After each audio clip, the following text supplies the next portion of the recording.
All right, welcome everyone to our Freaky Friday show. Tonight's show is all about the world of the paranormal. So grab your holy water, your rosary beads, and your Bible just in case you need them tonight.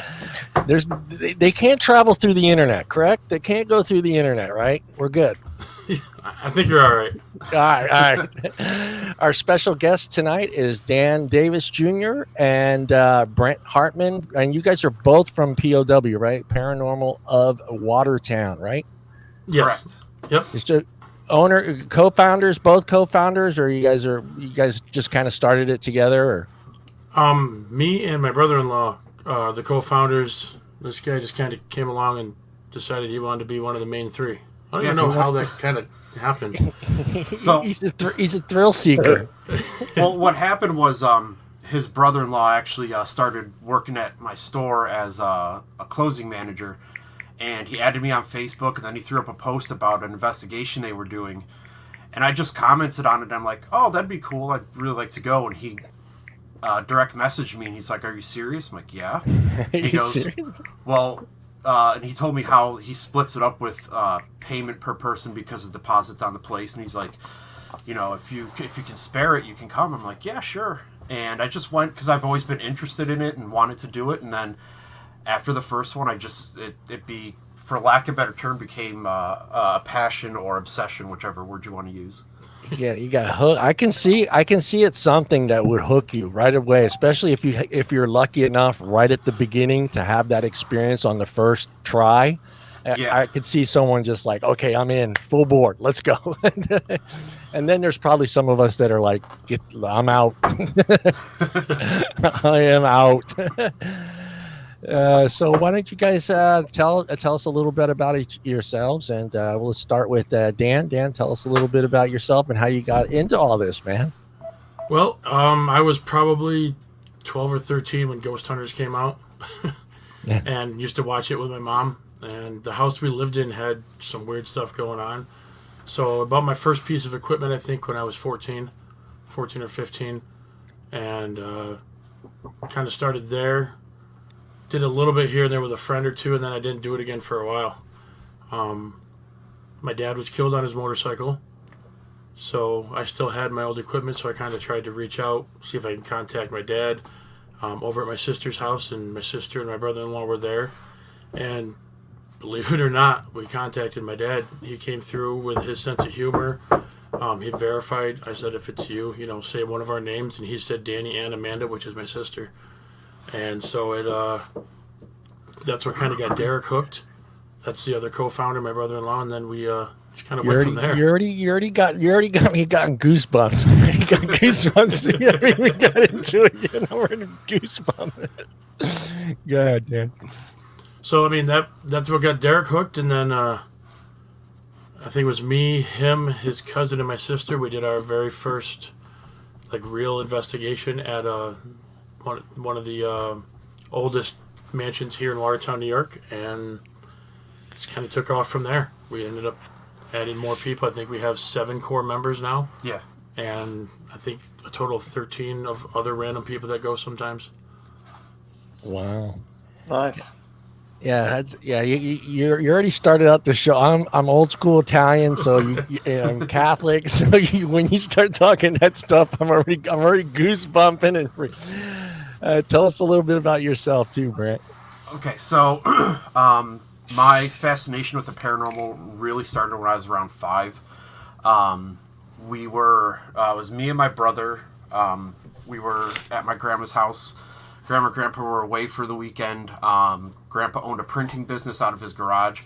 So my mom and dad were running the business while they were gone so that all his orders could keep up and whatnot. Me and my brother were upstairs attempting to go to sleep in my mom's old bedroom. The closet door was slightly open, and after my brother and I were talking for a few minutes, he goes, "Hey, what's that in the closet?"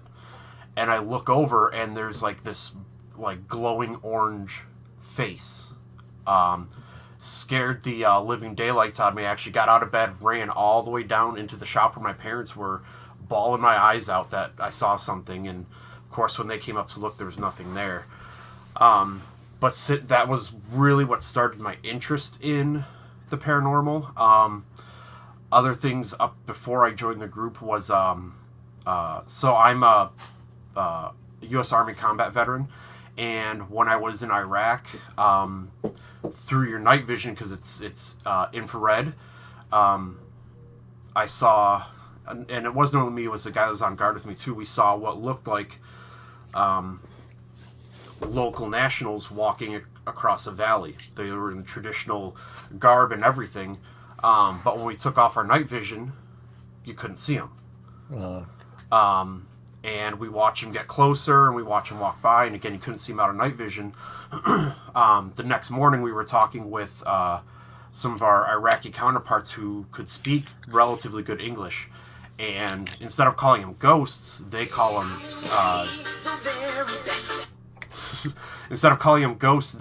jinn, which which does have a different connotation depending on what philosophy or religion you're studying. But they said no, it's totally real thing. People see them all the time, and that further fueled it. So I got a lot into reading books and research on the internet and watching the ghost hunting shows. And then it all culminated in Derek inviting me to the Conjuring House for my first investigation. Yeah. You don't want to mess with jinn. First. No, definitely don't. Yeah, you don't want to mess with jinn. I know jinn are bad because jinn are troublemakers, correct? Yeah. They can get they like to really fuck with you, is what what I understand. Yeah, we got a little bit of the local lore from them, and in all accounts, it was really a good thing we didn't try to go see who they actually were. So, yeah, I gotta. All right, so one of the things that someone's always told me is like that these people that actually see these things, like you and myself, I've witnessed it myself. It's like we have some. Do you think it's like we have some sort of special connection with that type of world that we have these interactions with these people? Because not everybody sees these. You could have someone standing right next to you and not even see it, but you see it like it's right there in front of you. So there's a couple theories behind something like that. We do have in our group, we have two girls that are we don't call them psychic, but we call them sensitive to varying degrees. Sometimes they see more than we do in a certain place. Sometimes they don't see anything. But in my opinion, it also depends on how personal of a connection you have to the veil or the other side. Right. So, for example, near-death experiences, any kind of crazy, experience that, maybe not near-death for yourself, but for someone you were with. Yeah. It can unlock a part of your brain that is more receptive to the other side. I think you scared Bob.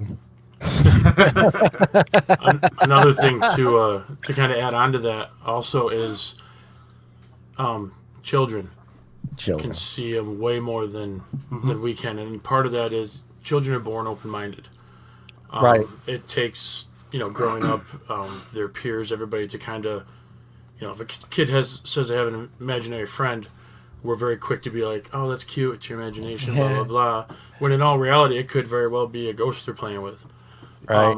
I have a daughter who is 13, and that house I lived in with my mom when she was probably 4 or 5, she told me she played with a little boy named Sam, which to me, I'm like, could be something, could be her imagination, but I'm not going to tell her one way or the other, let her figure it out.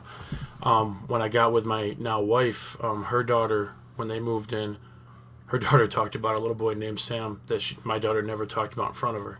Oh, wow. She said that she'd seen Sam in the house, so that to me said, all right, well, Sam's a ghost. And apparently he was a child.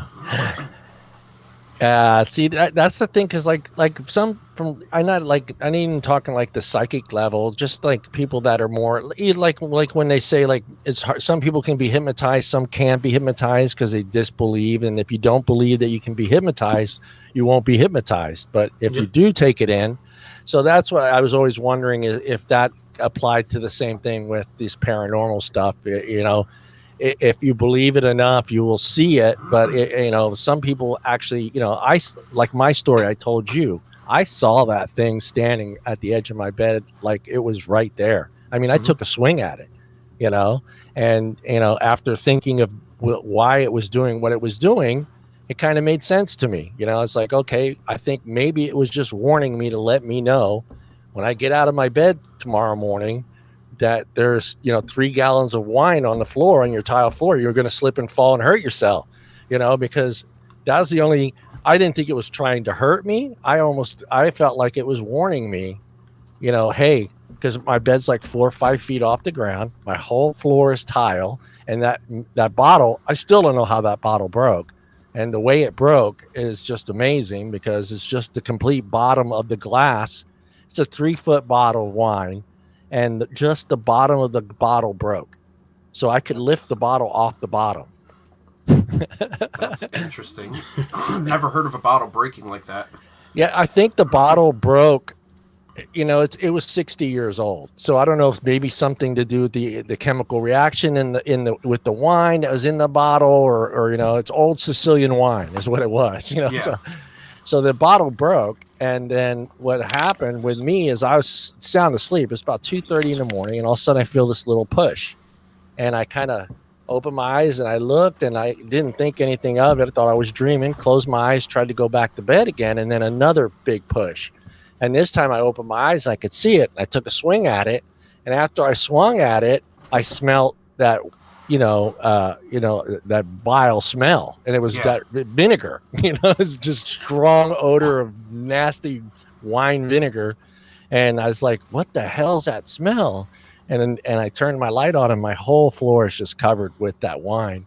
And who knows, maybe it was telling me, hey, don't jump out of because I always jump out of my bed, and I jump out, and I could have slipped and fell and banged my head. I have no idea. So we got Mike's got us there. Here, can you guys read that? Can you guys see that question up there?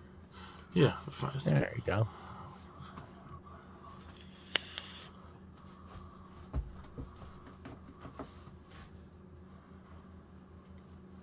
Nothing is. Kind of trails off, asking about the ghost in the house, witches, and then ... Yeah. Oh, does it get trails off? Yeah. Oh, okay. That's pretty cool, though. He got in touch with his aunt to ask about a ghost from when he was a kid, and she was surprised he knew about it. Yeah. Mike told me he has ghosts in his house. You have a ghost in that house, Mike?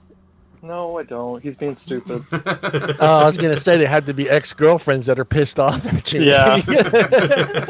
Leaving yeah, you booby if you want to call those ghosts. There's that one movie, Girls from the Past or something. I forget it. I don't want to get into that. I could never live in a house that was like that. There's no way. But there are, if we're going to have them explain, because there are different types. And so can you guys kind of explain the different types that are out there? Well, one that we come across a lot is just a residual haunting. That's actually, I just bought this house in June, and we have a residual haunt here. I can hear footsteps going up the stairs and down the hallway. I've heard it when I'm in the shower. Actually filled my mouth with water, waiting to spray my wife, thinking she was going to walk in and try to scare me. Comes up, walks down the hallway, and stops at the bathroom. Never been able to catch it on anything else. I literally just on my recorder I can hear footsteps and weird noise like stuff moving, but nothing's ever moved. So that's not an intelligent, that's just residual. It's some energy in the house from what used to be here, and they're just walking a familiar path. Yeah, it's like playing a video clip on loop kind of. Yeah, just they're pretty much stuck in a loop. And that's also why people say, oh, ghosts can walk through walls, blah blah blah. Well, if a ghost is a resident that was in this home, like let's say 100 years ago, and the house has been remodeled, the path it's taking through the wall might have been a door or an open hallway at one point. Right. So that's why they seem to be able to move through objects. Okay. So then the next type would be an intelligent, which is you can get them to interact with you. They answer your questions either through a spirit box or just a regular EVP session. Or sometimes you hear them plain as day without equipment. Plain as Yeah. They're ones that you can get a response from. May or may not be able to move stuff, but they could definitely interact with you. We had a really cool incident with a little flashlight, the push button ones on the back. You kind of loosen up a little bit and ask them to turn the flashlight on and off, and they will turn it on and off on command. Yeah. That's crazy. So that's pretty cool. That's an intelligent haunt. I'll let our demonologists go into the darker ones. The demonologist. Damn, that's Yeah. You sure you want that title? Well, actually, no. I'm actually I'm a certified demonologist. I'm an ordained minister. I'm actually a member of the Knights of Pythias, and I'm a Scottish lord. I own land in Scotland as well. So I collect titles like women do shoes. Yeah, there you go. So besides residual and intelligent haunts, those are usually 99% of the time made up of what were once living beings, whether it be a person or one of our team members had interactions with a ghost cat a couple times. It felt like a cat was rubbing up against her leg like they do when they run up and like arch their back up against your leg and whatnot. So the other types of hauntings would be what the general public terms as demonic, which is always used as, it's a mislabel for the most part, because way back when, during ancient Greece, which is where the word demon comes from, it wasn't used as a negative term. It was more of an overall term of any type of entity that could be summoned. Summoned. That wasn't originally flesh and blood being. And then just when Christianity took over Rome and all that kind of stuff, with them calling these entities demons, that's when the word became, it gained the connotation that it has now. But a quote-unquote demonic infestation or haunting can be something you bring upon yourself, someone else brings upon you, or you could just be unlucky enough to live somewhere where there is a thinness or a tear in the veil between our dimension and theirs. But in the broadest sense of the word demon, it's not just the stereotypical demonic entities. It also, back in the day, was used to describe like angelic entities as well, like good entities that were conjured. So technically an angel and a demon are both technically demons, blah blah blah. I'm starting to ramble. But those, usually when you have something like that and it's out of control, it's because whoever summoned the creature didn't properly banish it or didn't give it a purpose. So, for example, if I wanted to, I can go home after this and go, quote-unquote, summon a demon in my house and have it like, hey, I need you to this is your purpose, you're going to do this, and once you're done, you're going to come back to me. And it could be as simple as, like, it's going to go to the gas station and get me a pack of cigarettes or something, and then it comes back and I banish it. If I don't, then that's when it would turn into something malevolent that would stick around my house for a while. So, and give you shit. Yeah. Yeah, we don't mess with that stuff. No. Yeah. I don't want to mess. I don't know if I don't even know if I want an angel around me. I don't know if I trust an angel around me either. No, because I don't think an angel would stick around me very long. No, me neither. Especially after the way I decorated my house. Yeah. Yeah. You got Mike or Bob, you guys got a quick question?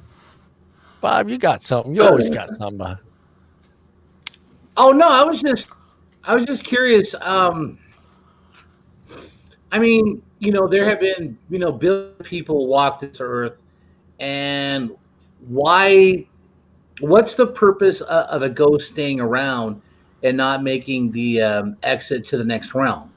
I mean, why would a ghost just stay around and not move on? That's the $1 million question. Yeah, there's no definitive answer to that. There's a lot of theories, but nothing concrete, like we can point to and say this is the exact reason why. But at the same time, that is something that we are trying to maybe figure out by doing what we do. But it's all theoretical.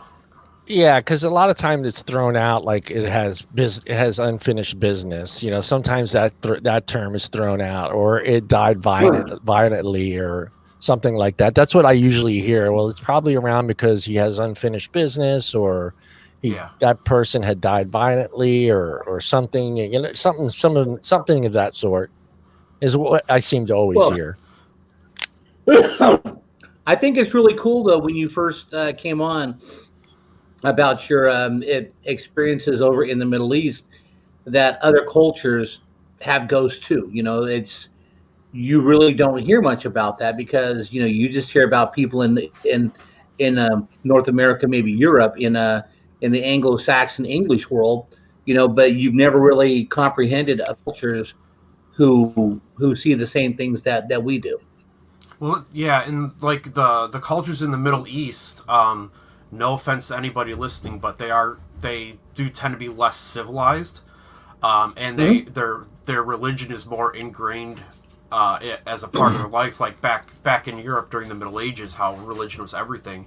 So when people in the Middle East would see a ghost or a jinn or whatever, they don't take it like we do and go, "Oh, hey, that's a ghost. That's cool."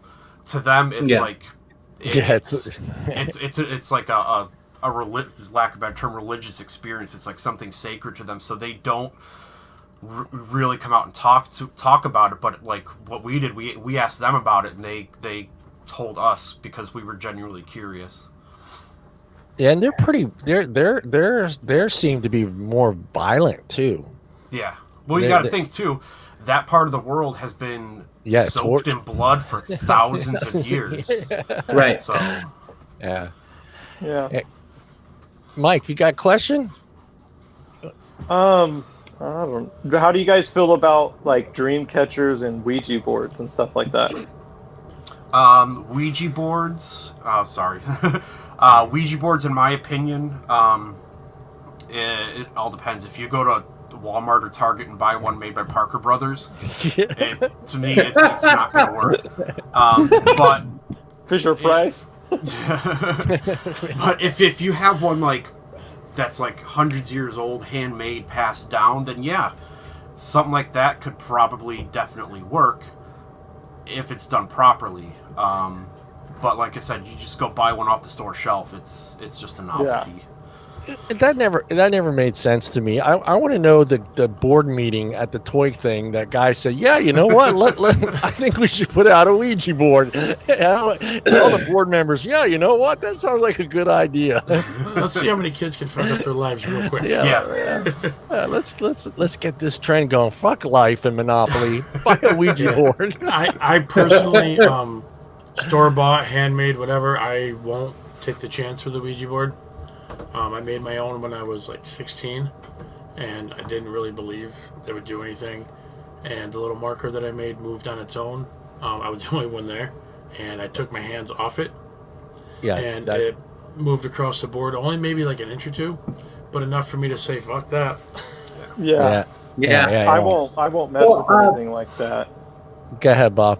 Now, did you see a lot of interest in the paranormal after they started making movies like the Amityville Horror, Poltergeist, Ghost? Well, when those movies were made, they were strictly horror. Like aside from Ghost was just a really bizarre, like weird, like fucking a ghost kind of thing. It was a mess. But the other ones were made to be scary. Because nobody talked about it. People have been seeing ghosts for like as long as people have been alive. Yeah, I would almost guarantee it. But most people didn't talk about it because it was taboo. Like, I saw a ghost. Oh, you're crazy. Now it's a little more accepted because it is so mainstream with the ghost hunting shows and whatnot.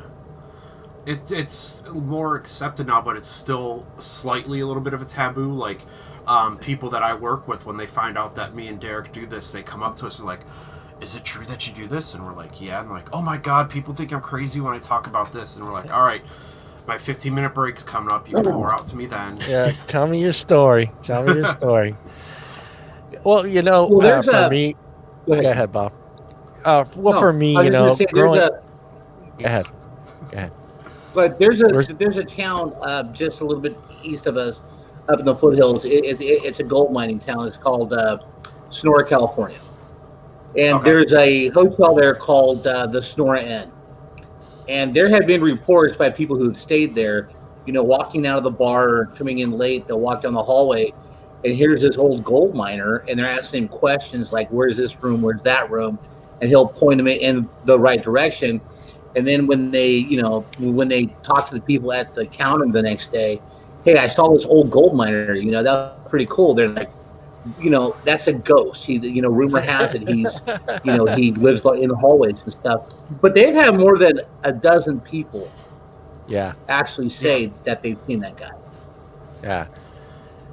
Now that for me, okay. Well, I told you I'm Catholic. Both of my parents are old school Italy, so I grew up with all that stuff, altar boy, the whole 9 yards, all that stuff. So, for me, the gore stuff doesn't bother me. I can watch the Chainsaw Massacre. I can watch, all that nonsense, but when you start getting like the very first paranormal movie, Paranormal Activity, that one fucked me up for months. And two and three killed me. I mean, two, that last scene where he drags him back up the stairs, that one finished it for me. I was just like, okay, I can't do this no more, dude.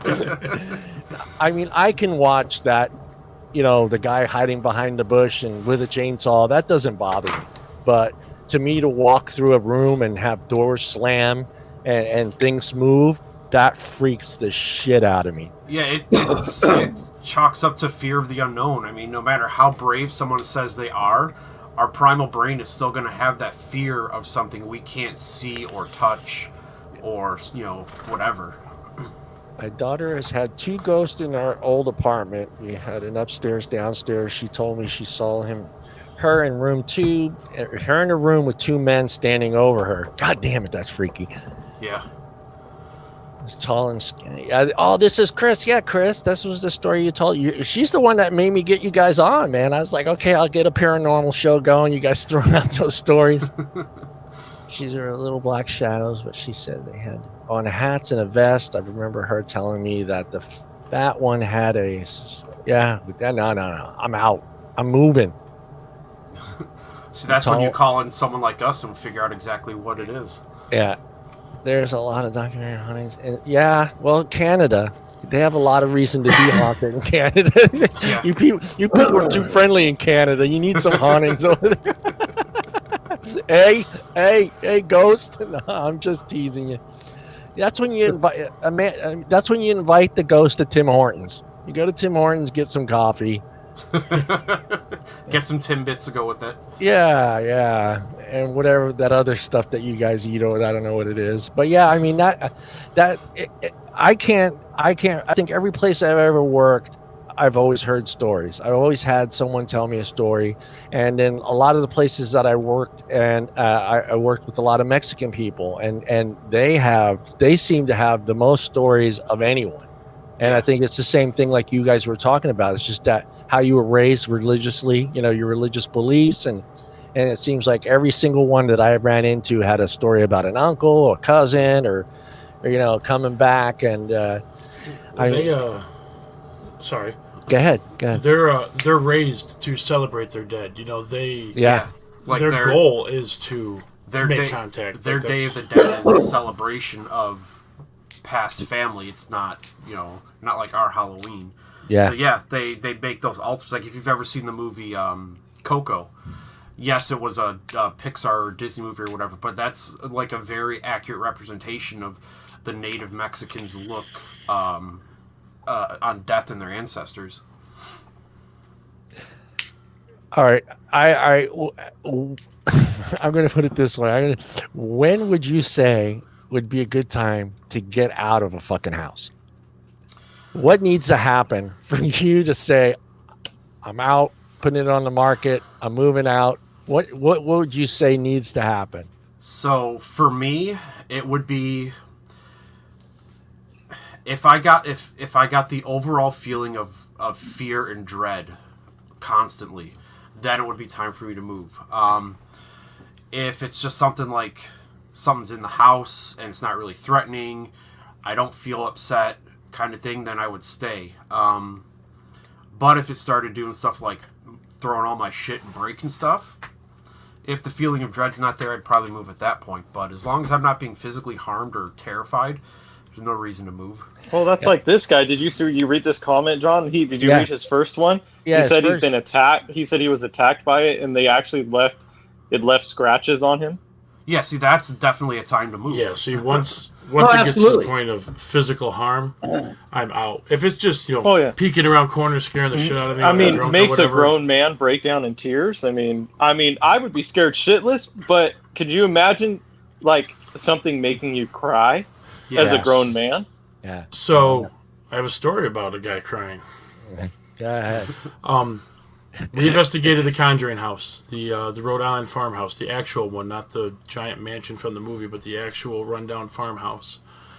And we took a guy with us who has been on several ghost hunts with us before he moved away.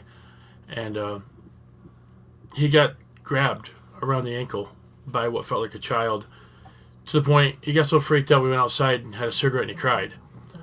Because he's always gone with us to, he carried the camera or whatever.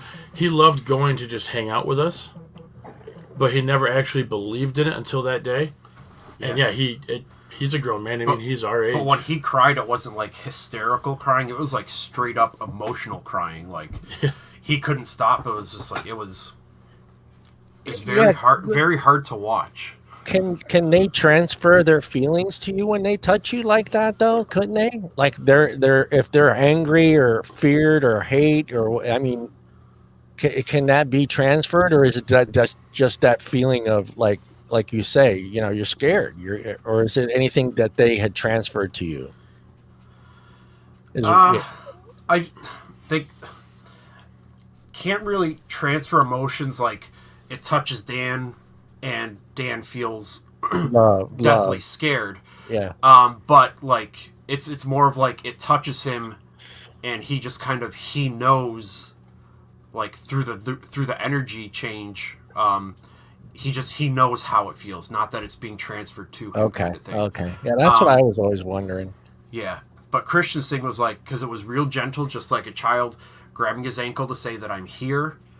And the fact that he was a skeptic, and that happened to him, like it opened floodgates in him, I guess. Yeah, see, kids are known to go for me. Like I would rather see like a grown adult than to see like a little girl or something like that. That would do me all sorts of wrong. Like the whole, like in Sixth Sense, like the girl under the bed thing. Like I still remember that, and I don't, and I haven't watched that movie since I was a kid. The Ring and The Grudge, the movies themselves were horrible. They were so dumb, but the characters in them scared the shit out of me. I don't like little kids. I can't. I don't know. Something about kids, and especially little girls. It's just like, nah. Like that's just freaky to me. Dude. Yes, Jay. The house at Belleville is actually the one where both my daughters at separate times talked to me about Sam. And we had a dog with no eyes. Jay Pierce, he's been my best friend since we were in kindergarten. So he'll remember my dog with no eyes. She was attacked, lost her eyes. And my mom didn't really believe me. But my mom saw a shadow figure go by and was going to brush it off. But this dog with no eyes lifted her head up and followed it. And that's when my mom kind of realized and started believing that, hey, maybe I'm not making it up. Yeah, I hate that they add kids to these horror movies. That's the only thing. That's where I draw the line. The Conjuring, I stopped it because she was at the stairs looking down in the basement to go down there, and I stopped the movie. I go, I'm done. I can't watch it. From that, everyone's like, "Did you finish watching?" I was like, "Nope." I stopped it right at the door. That's dumb. You got to watch the rest. I go, "Nope." If it would have been an adult, fuck it. Go down there. Okay, but do whatever the hell you want to do, man. It's those movies that get like because I'm a Christian and I was raised, my parents are devout Christians and everything, and so I believe in demonics, demons and stuff like that. So watching movies like that, like the Paranormal Activities, or I don't know if you guys have ever seen Sinister. No, but I've heard about it. Belial? Sinister. I'm 36 and he scares the shit out of me. Who? Belial in Sinister. That that demon guy scares the piss right out of me. That movie is probably, if somebody's asked me what's a scary movie to watch, that's the one I go to. Like, because it's not just like, it's I don't know, it doesn't like make you jump, but it's just really eerie and eerie. It's terrifying. That's a good movie. It's eerie. So this Jillian Davis here, that's my wife. Talk about Hello, wife. I believe the tall man she's talking about is when she moved in with me at my old house. I think is the one she's talking about, unless she wants me to talk about the one here. But at my old house, the way my front door was set up is you walk through the opening, like through the doorway, but each side had those tall, thin windows that the street lights shined in through. And there was a man that we could see the silhouette of a man blocking out the light, and he'd just stand there. And he was standing there for like 2 hours. He never moved. You never felt anything negative. He was just standing there, and then you'd see him. You'd check back a little bit. He's still there. Then all of a sudden, one time you check back, he's gone. Never felt anything weird about it. It was just, I don't know. It was almost a nightly occurrence, too. He'd just be standing there blocking out the light for an hour or two on end. Wow. Now, see, Chris, she's having troubles. She's having troubles at another house. Is it possible that what she had at the other house followed her? Or are these the same people you're seeing, Chris, at your house? Or are these different entities? I guess entities, correct? Is that proper? Yeah. It depends. Some people call them entities. When we're at a location, I call them residents. Yeah, residents. So, like Derek calls them spirits. So, Because, I mean, what are the odds of 2 houses? I mean, that's fucked up. You got just shitty luck. I mean, I've been to... It's crazy how many places actually, I would say, are, even if you never had anything or you don't think about it. But there's been a few places we've gone to that, we were told, we've read stories about things might happen, things like that, and then some crazy stuff. But, yeah... It could be just really bad luck, or it could be something follows her. It all depends on what its reasoning is. Like, if her energy is the reason it's there, it's going to kind of latch on and follow her. Or it could be her husband, too, because he said he had a near-death experience at it before. So get rid of him. It's a husband. Send him. I'm sorry, Michael. You're good people, but you gotta go. It could Exactly. It could also be like maybe she bought something at a flea market that had something attached to it. She doesn't see the kid. Okay, so she doesn't. The other thing, though, too, Chris, is you could be seeing the same entity presenting itself in different forms. Just because you see a kid all the time and then you don't somewhere else doesn't mean it's not the same thing. So, I mean, because I'm sure you've seen evidence from other shows or other people, like, entities take the form of mists, full apparitions, just an arm or whatever. So, depending on what it is, it could be the same thing, just like I said, presenting to you in different forms at different times. So she said it's been happening to her before she even met her husband. So I guess Mike's safe. So you're safe, but maybe. So it's not like Chris. Maybe both of you have your let's just say your toes in the veil. Very possible. Whatever you got to do, take your toe out of the veil, please. So you said that you're an ordained minister? Yes. Is there a reason why you did that, or? So, yeah, actually, originally, when I was still in the Army, I had a buddy who was a super huge Lord of the Rings fan, and he wanted a Lord of the Rings themed wedding. Yeah. But no priest or justice of the peace would dress up as a Lord of the Rings character. So... Did he have you dress up as Gandalf? Well, he was going to have me dress up as a dwarf, but unfortunately he got chaptered out and moved before the marriage happened. But I told him, like, you know what, fuck it, I'll get ordained and do it for you. Awesome. After all that, he ended up moving back to fucking Missouri, I think it was, before he got married, so I didn't get to do it. Nice. I'm also ordained, but never done anything with it. I did it. I just was wondering if you guys have any religious backgrounds at all, like growing up, or just even in your personal life, or anything like that. What was you got into all this? Or even now, or whatever, just at all. If you're New Yorkers, I'm going to assume you're both Catholics. So I'm actually originally from Chicago. Fuck this state. Yeah, I'm from the state and fuck this state. Yeah, just real quick, fuck your guys' governor. Yeah. They're going to agree with you. I will say, he legalized weed. Yeah, he did do that. He did that for his girlfriend, for his very young girlfriend. Probably. Hey, I'll give you weed if you don't tell him I touched your butt. Yeah, but anyway, stop telling people. Or that I killed.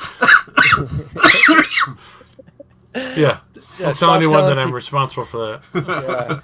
Stop telling people about my nipple piercing.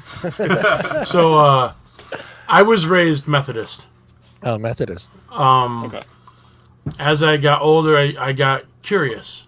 I started reading books and just learning about different religions, the similarities, the differences, and I came to my own conclusion. And currently, I'm atheist. You're an atheist. I don't.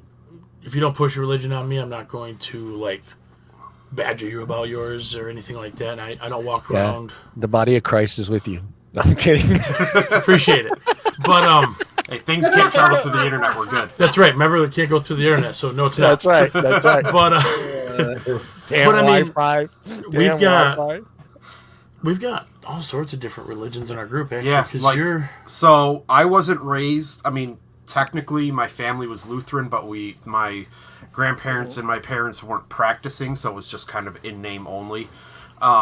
So as I got older, more of the high school time, I actually was doing a report in, I can't remember what class it was, but it was about two different religions. It was like a compare and contrast on two of them. I can't remember what they were, but that got me down the rabbit hole of just searching anything and everything I could find and reading up on it. Yeah. So through the years, I mean, that was back in the late 90s. So I'm 38 now, and wouldn't really call it a religion. I would call it more of a philosophy. I've kind of blended together Norse pagan, LaVeyan Satanism, and good old Egyptian mythology into my own kind of philosophy and thing that I follow. Yeah, the Egyptians they had many gods. Yeah, but their pantheon is home to the oldest guardian of any kind of underworld in Anubis. So he was worshipped under a different name before the Egyptians even became an actual culture, and throughout historical records, he's been the one quote-unquote deity that's been worshipped the longest. So I thought that was kind of cool to learn. I got a question. What about in your group? You said that in your group you guys have different religions? They're all mixed. Yeah, they said Lutheran, Catholics. When you wake up from a dream and feel like someone's in the room talking to you, is that a pass on love on one coming through? I think they mean a past loved one. Yeah, so that's one of those things that we can't really give you a definitive answer. Waking up from a dream, it could be that you are still halfway in that dream state, so your dream is kind of continuing consciously. Mm-hmm. Or it could actually be something, but without any other context or anything at all, there's no actual answer that can be given to that question. Yeah, what is the name of that? What is the name of that area that you're talking about? Because people have talked about where you're still in that dream. They had a term for it. I did some research and now I can't remember what it's called. But no, I know there's it's not lucid dreaming, is it? Is it lucid dreaming where you're still in that? You're still in that.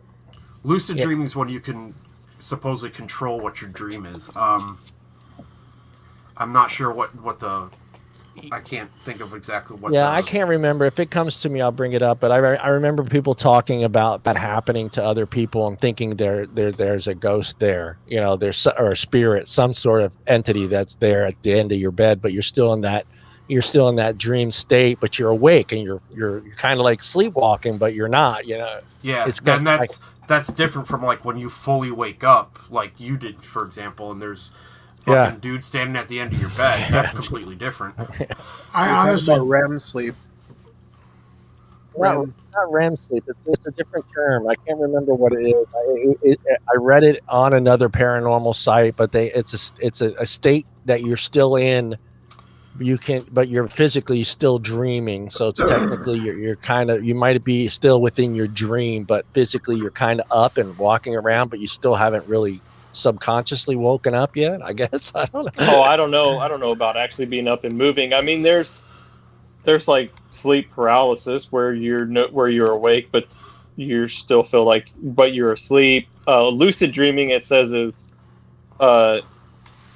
you know that you're dreaming while you're asleep. Like you're aware that the events that are happening through your brain aren't really happening, but the dream feels real. Okay. Oh, so. Chris, why'd you have to bring up clowns? Damn it. Now I'm going to tell you, friendly or not friendly, if there's a fucking ghost clown in my house, I am out. I am selling the son of a bit. I don't care if he's nice. I don't care if he makes me a freaking turkey sandwich every morning. I am out. I'm out. To kind of elaborate on Alyssa's question, though, I do believe our loved ones do visit us in our dreams. Now, whether it's our subconscious making that dream happen or they're actually visiting, there's no way to know that. But I've had several conversations with loved ones shortly after they passed in my sleep, woken up and been like, wow, that was interesting. It was just me and them sitting there talking. Like I said, I don't know if it's subconsciously happening or if it's them actually visiting us in our sleep, but I do believe they do. Yeah, I do. I have an old family story, and I'll share it. It's my uncle was laying in bed, and his son came into the bedroom and laid between him and his wife, and he's looking up at the ceiling, and he says he's looking at the ceiling, and he looks up and he says, "Okay, no problem," or you're like, "Okay, no, thank you, no," and my uncle looks over and says, "Who are you talking to?" He says, "I'm talking to no. He's saying goodbye," and he died that night. So, and you know, so yeah, it's pretty trippy. But yeah, it's an old story from the family. But he says that he was sitting there looking right at the ceiling, saying, you know, his nonna was telling him everything's going to be okay. Don't worry about it. You're okay. Everything's fine. And he just said, "Okay, no, goodbye." And then that was it. And then his dad had passed away that night. So, kind of a good feeling to, you know, say goodbye to your no, I guess. I don't know how I feel about it, but oh yes, I'm with you. Fuck clowns. Fuck clowns. And fuck those assholes. Clowns are something I don't do. Like when people remember when everybody was doing that, where they people still were doing that shit. Yeah, where people were walking around as the it clown or just walking around as clowns and like walking at people, and people started attacking people and stuff. Yeah. That's how I would be. If you come at me, I don't know if that axe is fake or if you're just fucking around. Like, but you're probably gonna catch 2 bullets to the chest because I'm not waiting till you get close enough to know.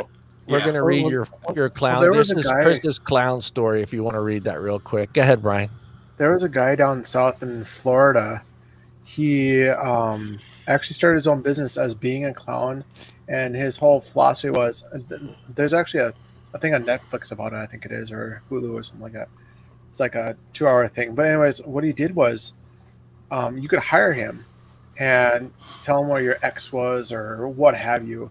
And he would dress up as a clown, and he would actually stalk them. He would show up in like the bedroom window. He would follow them for a while, like scare the living crap out of them. That's what he did, and he would get paid for it. Well, anyways, somehow...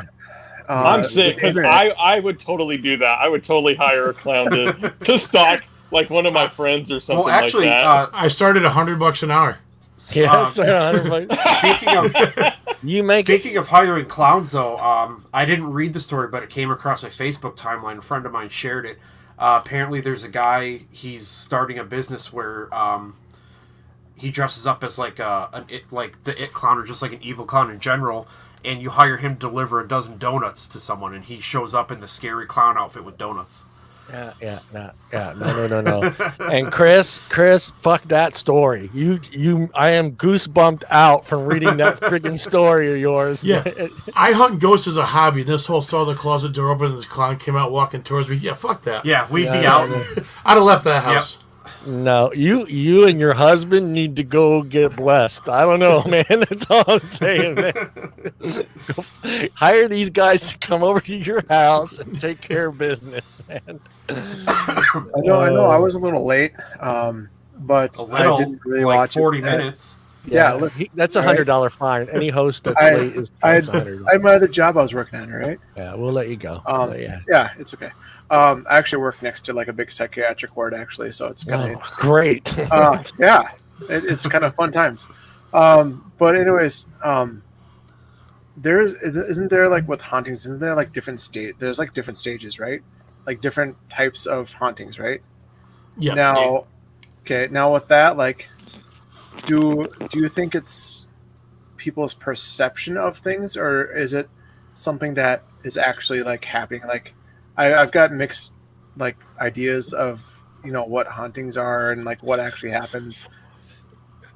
Well, we went to one location. I'm not going to disclose it just in case, but we went there and the lady that gave us a tour and the stories and everything, man, she really hyped it up about all the stuff she interacts with and this and that, and almost to the point where I felt like I was at a haunted house, like an amusement type thing. She was hyping it up so much. And we got some cool voices and stuff, but nothing even close to what she said happened.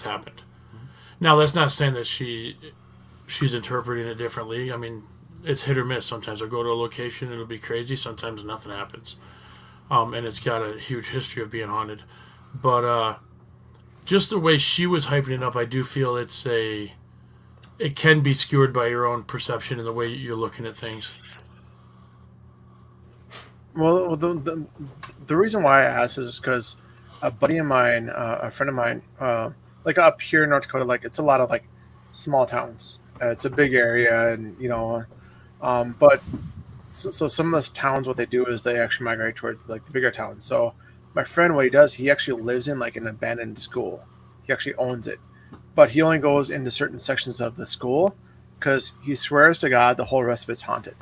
And he actually jokes about it. Like he says that, oh, it's just Joe over there. He's just, whatever. It's just him by himself. No pets. Pets won't even go inside the school. His neighbors will only go in like the front entryway. Some people won't even enter his place.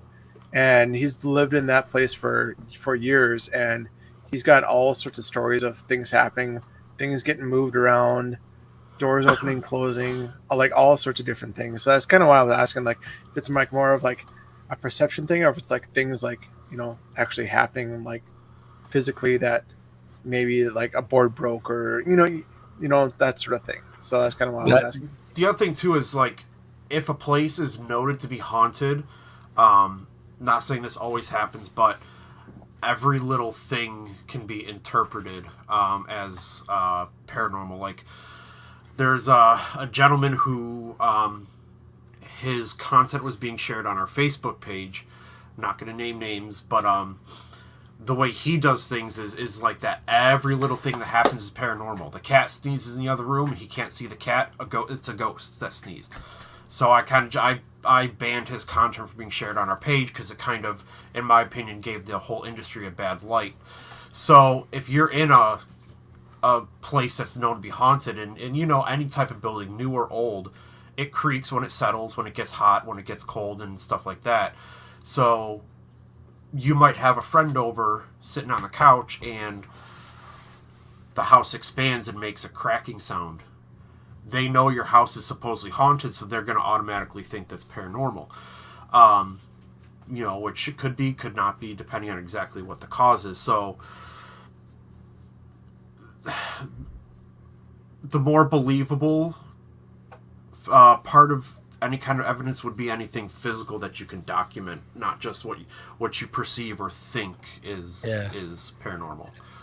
Well, let me, you guys, I put the link to their Facebook group page. If you guys are interested, head on over there and give them a like and follow. And is that an open or closed group?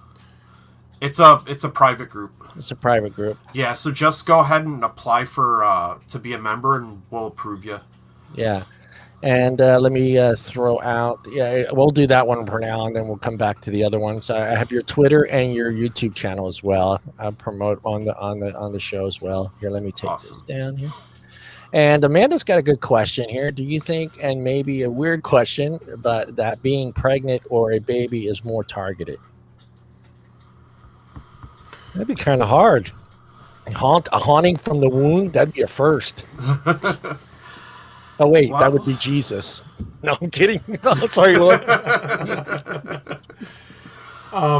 A baby, I could see where that would be an easy target depending on what kind of spirit it is, just because, like I said earlier, children are born open-minded. So if something's standing over a baby, the baby's going to see it. Not sure about, though. So I would think a woman being pregnant might be more susceptible or more sensitive just for the way all her body chemicals and hormones are just fucking with her system. So maybe a certain combination of those being off balance might make her a little more sensitive to seeing or hearing things. What is the one thing that you had encountered that has stuck with you? Well, I have two. Why are you looking up? Is someone gonna come down and take you, man? Don't do that. I've got my. He's got some graphics for you. Oh, okay, great, yeah, great. I thought something was gonna come down and snag you. I was like, fuck. No, while he's getting that loaded up, I have two incidents actually three now after our last investigation that stuck with me. The first one was at the Real Conjuring House. We were doing a spirit box session in the seance room, and I was standing behind Alyssa in a chair, and her and I both heard something from the dining room, which is down like a short 6-foot hallway. And then after we heard it, whatever it was, you could feel the energy rush down the hall towards the room we were in, but it never crossed the threshold into the room. So for that being my first investigation, I almost shit my pants. Yeah. I'm not going to lie. Second one was when we were at Burnbury Mansion. I was setting up EMF meters around a room. Yeah, that is right, Derek. We do like to shake things up. And, sometimes you're the antagonizers. You're the antagonist. You're the guy that's holding the piece of candy going, piece of candy. That's the other co-founder. Derek's our other co-founder. But at Burnbury Mansion, I was setting up EMF meters after we were communicating with Margaret, or she likes to also be called Maggie. And we were talking about, she's drinking her wine and stuff. And I'm like, no, Margaret doesn't like wine. Fuck it. She likes martinis. And then, so I'm setting up these K2 meters, and there's this board that was sitting on top of a piano for a good 5 or 6 hours. Hadn't moved. I walked by the piano, and the board just flew off the piano at me. So fight or flight response kicks in, right? So I tried to fight it. No, I did a 180 on the spot. My foot went down, did a 180, ran back across the lobby room we were in, body checked a chair from the dining room set, which put a little slice in my wrist. But yeah, that was definitely memorable. Oh man, no, I'm good. So I'm gonna share a picture of one of go ahead and bring my favorite things. All right. So this is us in front of the Conjuring House. This is... So don't mind the skeleton. That was Halloween decoration they forgot to take down. Yeah. I like that, though. I like that they went there, though. What I want you to take... So this is the morning after when we were getting ready to leave. Yeah. The owner of the house took this picture for us. It wasn't until we got home and started looking through stuff that if you zoom in, not on that ugly mug, that just happens to be what was you just wanted a close up of yourself. We know how it is. Look at me, guys. If you look right here, you see what appears to be a child looking out the window at us. That's But Dude, our And whole team, there's our no whole team children. was outside. The owner was outside. His family had already gone back to Maine the night before. There was nobody inside the house. And this looks like a child looking out the window at us. Yeah, and it's not in any other picture. It's only in this one. Yeah, I took a picture literally 2 minutes later. You I know don't what think it it was is? even that long. He's probably Yeah, looking at this guy because this is the guy he made cry. Yeah, he's Yeah. like, that's is he smoking? He's probably saying Yeah. that damn smoker. But no, so this is one of my favorite things we've captured. Now, normally, what's that word? Pareidolia? Pareidolia. Where your brain takes something and tries to make sense of it so it looks like a face. Right. The other pictures we took don't even have like a smudge in the window or anything in this area that would do that. This is the only one I saved because, obviously I wanted that. That's amazing. Yeah. So that's... Oh, by the way, we have a monitor up there that we're looking at. Yeah, as that's well. I'm sorry. That's what I keep looking at. My second Yeah, monitor no. is- That's yeah.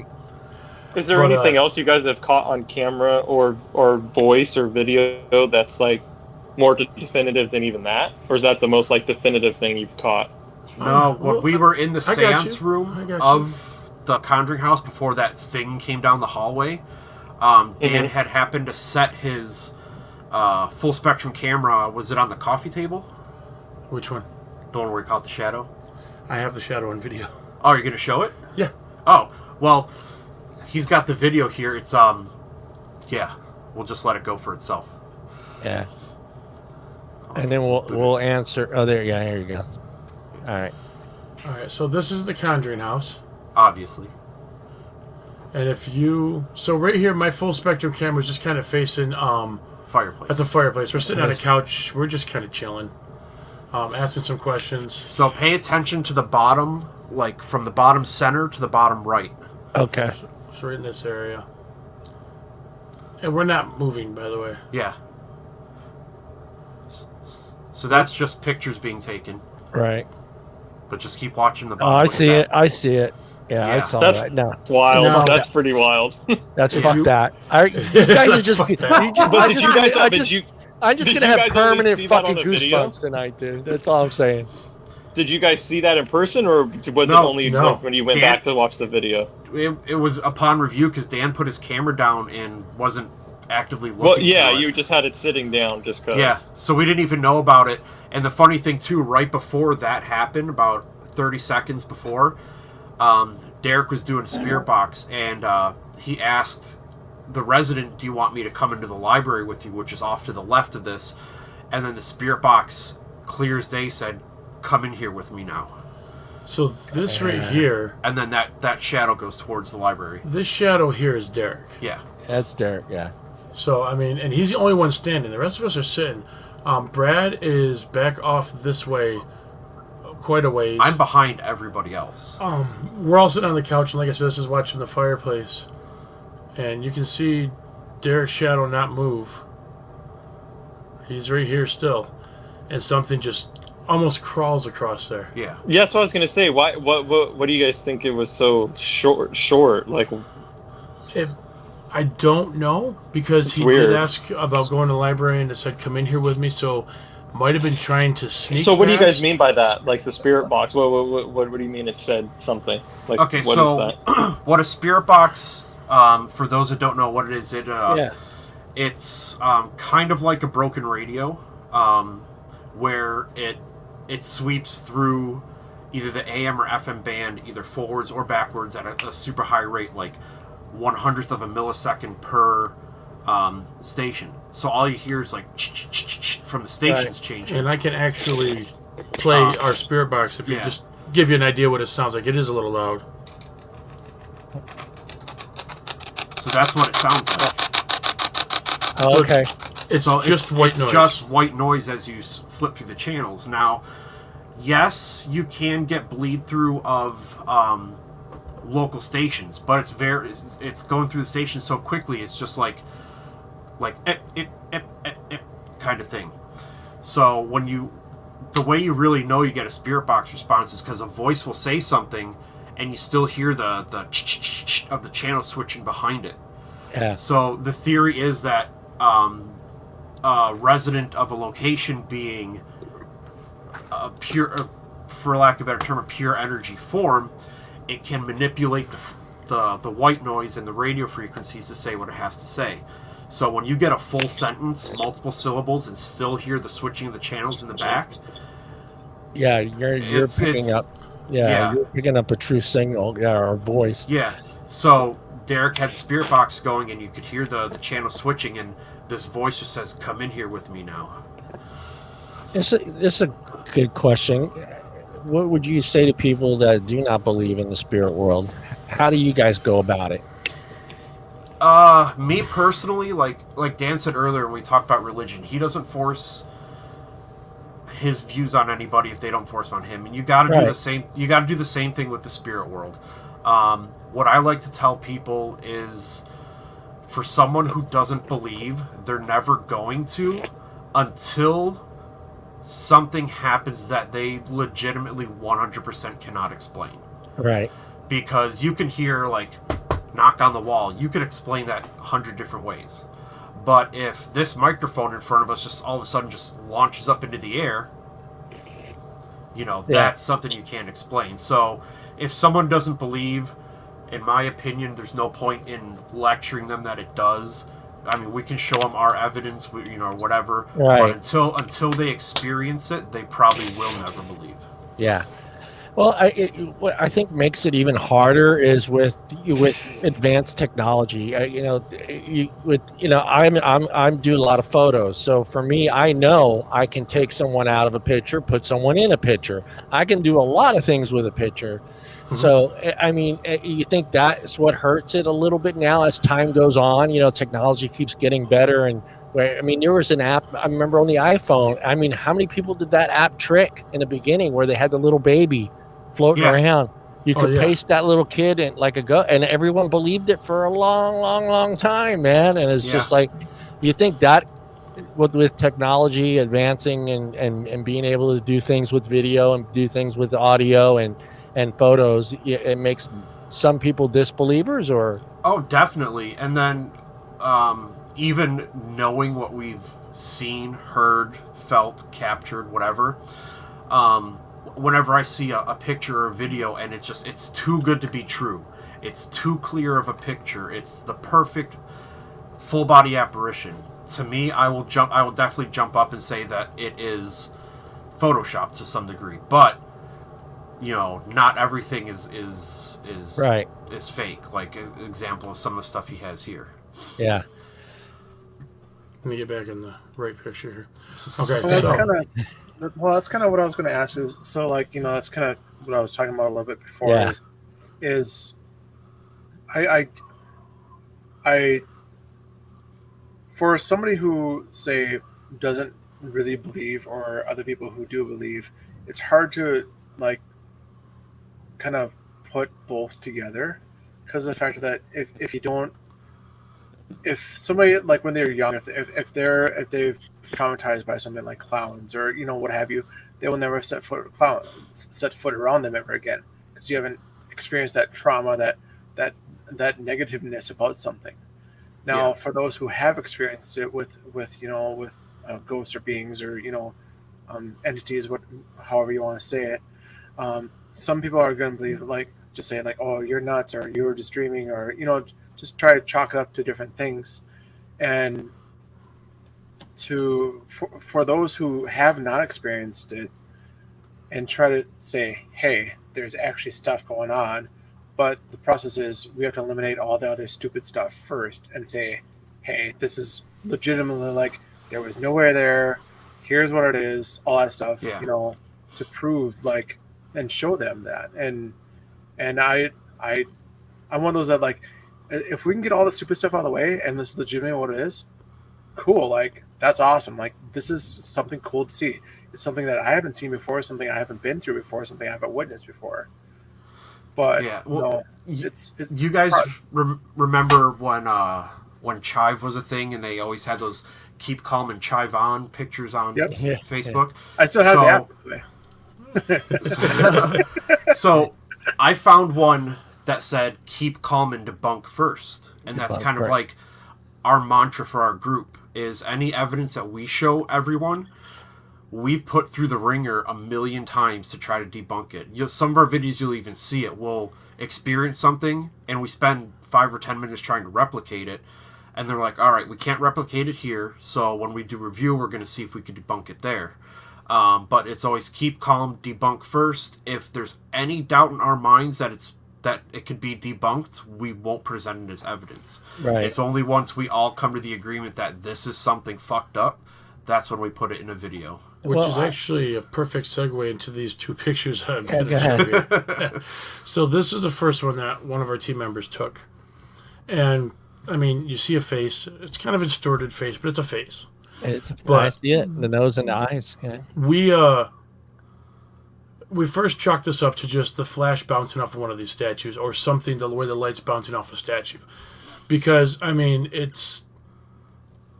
this is almost the holy grail of what we're looking for. Yeah. To see a face in a photo. So to us, it's like, nah, too good to be true. It's got to be the way the light's bouncing off one of It's these. a reflection off the lens. Yeah. Well, so that's what we first thought. And then later on in the evening, somebody else snapped another picture in a different part of the house. And in that picture, we see the same face Oh, that's in a reflection. Different part of the house. It was cool. When we saw this, and then after seeing that, we go back to the first one. We're like, you know what? Yeah, it's very, very, very. Yeah, that's. And then the other thing, too, that you don't see here is, like, so we'll take the picture with either a digital camera or a phone, and then, we'll freak out like kids on Chris going, oh my God, look what I caught. And then, like I said, we'll spend the next 5 or 10 minutes standing in the same spot at the same angle, snapping pictures with flash, without flash, open the curtains, close the curtains. Right, and right. if we can't get this same phenomenon again, then yeah, we would chalk it up as actually. See, now I wish something going on. you guys with all your good technology and your good cameras would actually be the fucking guys that actually take a picture or a video of a fucking UFO, because those guys that are doing UFO shit are carrying like a phone from a Nokia 9180 or whatever.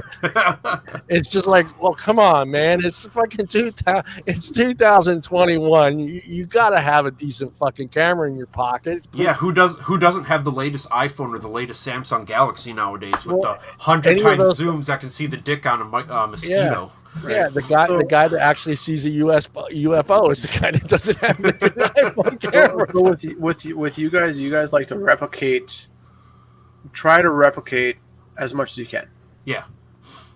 Like completely verify, like take stuff out of things that could adjust a photo or like reflection or whatever, so you can just replicate it again without those things there type thing, and like see if it happens again.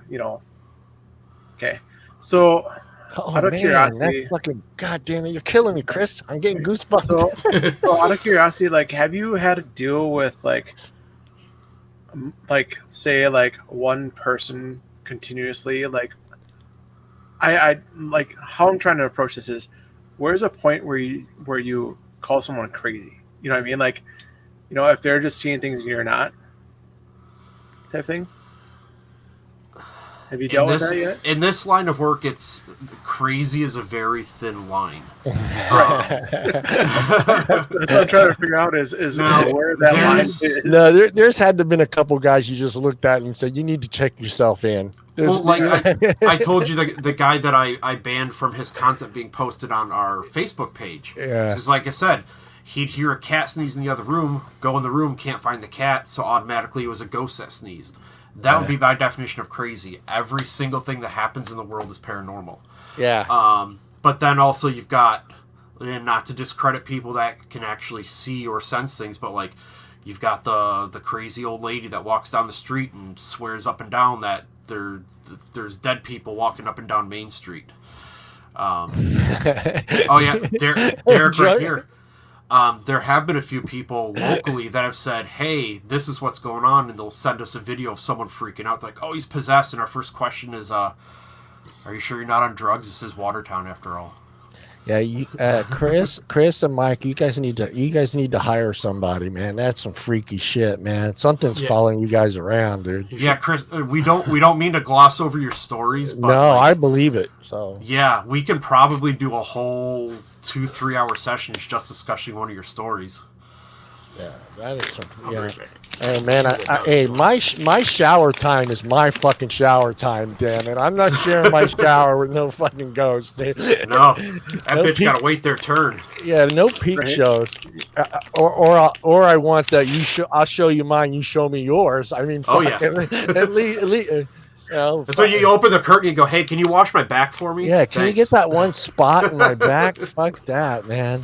Yeah, that's some scary shit. And the other thing too with this industry, or whatever you want to call it, people ask us a lot of times, well, how's your group? Like, how do you guys act?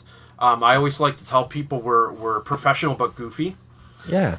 Because there's a lot of people who do this kind of stuff that are just like, oh, we're all business, straight face, 100%. And then there's people that are like, you watch your videos and it's just a half hour of people just goofing off. Right. There comes a point in every investigation where you just have to, give shit to each other just to alleviate the tension. Right, that's what I was going to say. I think it kind of would help in a way of just alleviating that tension that you have, is being able to screw around a little bit so it doesn't become so serious, because that could affect you emotionally, hours later. So yeah, and then the other thing too is when that goofing around happens, you also gotta, when you review your evidence, you have to be like, all right, that voice was Alyssa yelling to scare us. That wasn't somebody, wasn't a disembodied voice. So I think somebody's following you around. I really do believe it. I believe that you have something. It might be like they're saying, it might be the same thing, just in different forms each time. But that's, like you say, that's possible, right?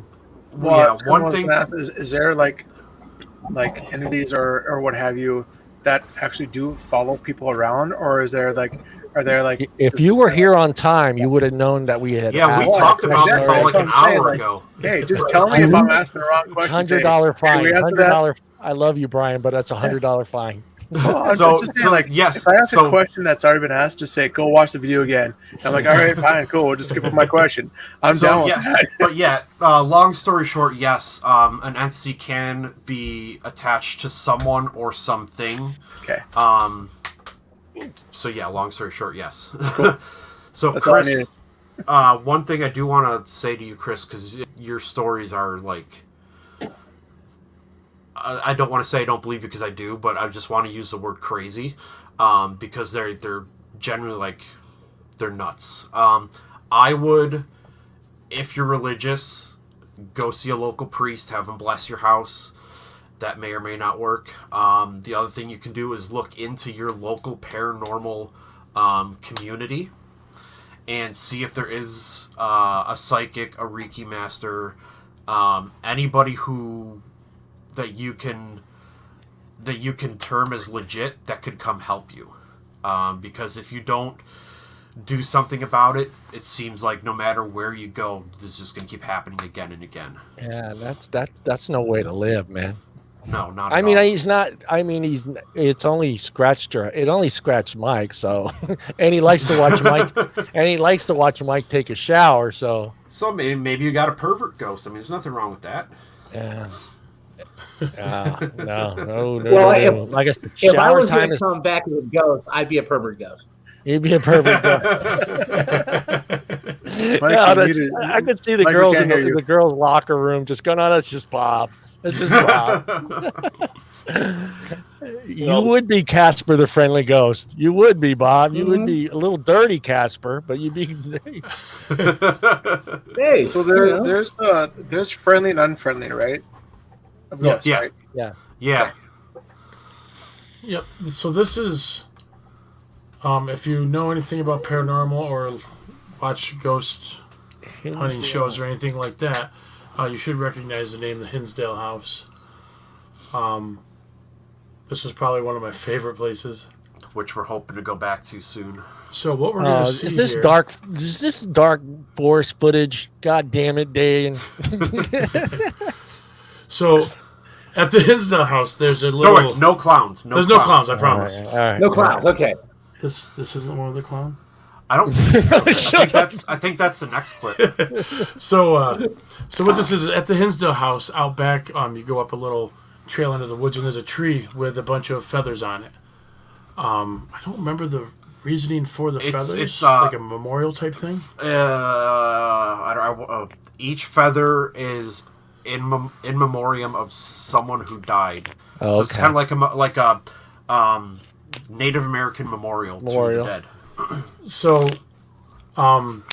there's two of our investigators are out there walking right now with their camera. There's not really a wind or a breeze. And you'll see what's crazy about this footage is they're at that tree with the feathers. There are several feathers there, and only one of them is going apeshit. Yeah. No, that one feather. You can see to the left and right of it, those feathers aren't moving at all. Yeah. No. Hey, can if it can was you a breeze, back that up a little bit? Can you back that up to right before you started the video, where you see a picture of the it's just a still picture? Okay. Of just the feather? Man. No, it's just no. Go back a little bit more. Because it's talking about like where you had a pause before you hit play. Right. Well, no, right there now. Now go a little bit. Oh, there you go. Oh, yeah. Start over, and I'll tell you when to stop. Because I just noticed something, and maybe it's me caught up in all this tonight, but I just no. Go back. Go back to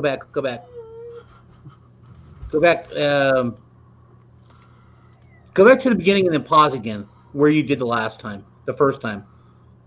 Come up a little bit.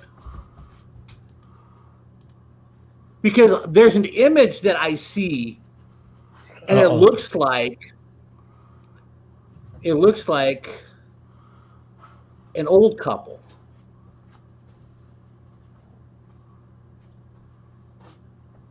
No, I must have missed it then, because it was right when you first started after the Hinsdale. And so right after the scene title, right after the title, and it right at that first scene. Maybe just pause it right there. No, because I just thought I saw something. I'm like, this is bizarre. Oh, right there, stop. Go back like maybe 2 frames. I think he's talking behind that tree on like the middle right. Yeah, right in the middle to the right. It just kind of looks like an old man walking with an old woman, and he's in a suit. Damn, Bob. This right here. Yeah, right there. Yeah, right in the middle. With right Bob, I did see a white little thing there. Jesus. Yeah, it looks like a white shirt with a dark jacket, but it kind of looks like an old couple there. Right here? Yeah, in that area. Comes right there, yeah. If you watch, that's actually trees. Our night vision doesn't quite reach very far. Is it trees? All right, I'm just like, damn, that looks like an old couple, man. Yeah, that's the other thing too with the night vision cameras. Yeah, right there you see it really good. Yeah, now I saw it too. But just that one feather. That's not wind. Yeah, that's creepy. Fuck you, Bob, you son of a bitch. You had to point that out. I gotta go open that bottle of wine. I think he zooms in. You can see all the other feathers around it. Nothing moving, but that one is going apeshit. And each one of these represents a memorial for someone who's passed. So that could be someone that we were interacting with in the house. Yeah.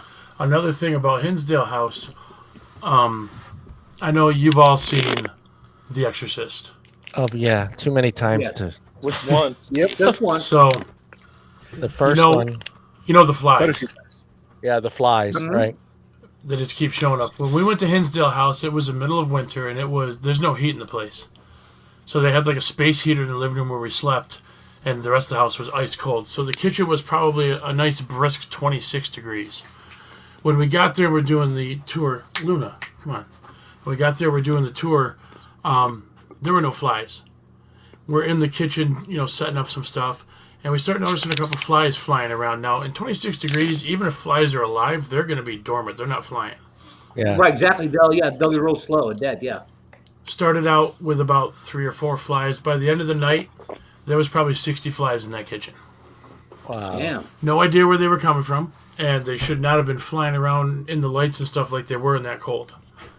Yeah. So that was one of the things that really kind of creeped me out about the place. Luna, lay down. Come on. I have a question though. How do you distinguish between religion and non-religion? Is there actually a difference, or is there not? What do you mean? So, like, I think he means like demons and ghosts, right? demonic and ghosts. Correct. Yeah. So, So- like The Exorcist, for instance, it's more of like a film that has to deal with exorcism, Catholics and all that stuff, versus non that. Like, is there actually a difference, or are they kind of one and the same? Is kind of what I'm asking.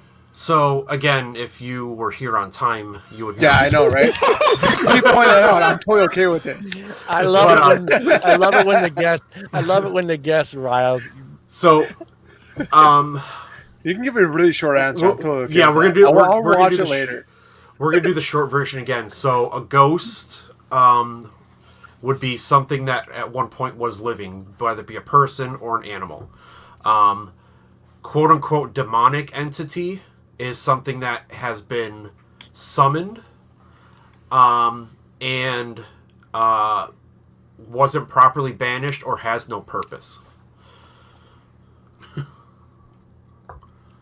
Okay, cool. Thank you. Appreciate it. So, now to go back to exorcism, that is still widely used all around the world. Not so much here because, again, it's still considered taboo, especially from a religious standpoint, but it is still widely used around the world, and many, many different religions are able to do an exorcism. And this is where, like, my atheist beliefs, to perform an exorcism, the reason it works, like let's say a Catholic does it, the reason it works is because, not because he has his God on his side, but his belief is so strong that he's outwilling that entity. Nice. Just like a Muslim performing an exorcism, their belief in Allah, right? Allah is so strong that their belief is overpowering the will of said entity. Right. So That's what I took from seeing I mean, it's not that he's Catholic. It's just his belief in God is much stronger than his, than whatever. Yeah. So like in this industry, a lot of people ask us, like, you go to all these places, how do you not come back with stuff attached to you? And the mind is a very powerful thing. So like I said, the exorcism, your will is stronger than the entities, which causes you to win.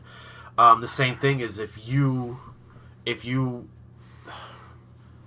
prepare your mind with quote unquote mental defenses, whatever, your mind is so powerful that it will not allow something to attach to you. So in exorcisms, in possessions of any kind of stuff being attached to you, the mind is the best tool that you can have. I'm telling you again, Chris, hire somebody. Listen to these guys. Get somebody to bless you guys. I don't know what Mike's religion got a good you are. question, actually. Yeah, where is that? Which one? Here He you says, go. "How do I fix my answer problem? that. I'm not afraid of any living person, but paranormal stuff has me frozen in fear." You need to find a local clergyman to bless the house. Reach out to your local paranormal community and find somebody that can help. That's honestly the best advice that I can give you.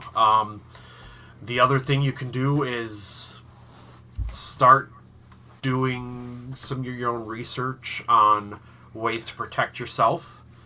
I mean, there are a lot of don't you think DIY options? Couldn't you kind of like I'm kind of throwing this out there, but like from the first time of their first experience of these things in their lives, couldn't they kind of like check to see like what happened in that home or in that area at that time? You know, maybe probably way prior to them moving there, but kind of research the areas that they have moved to see if things had taken place in those houses or in that area. You definitely can. The county clerks and old like we have the library here in Watertown. The whole upper floor is all historical books about Watertown dating back to the early 1800s.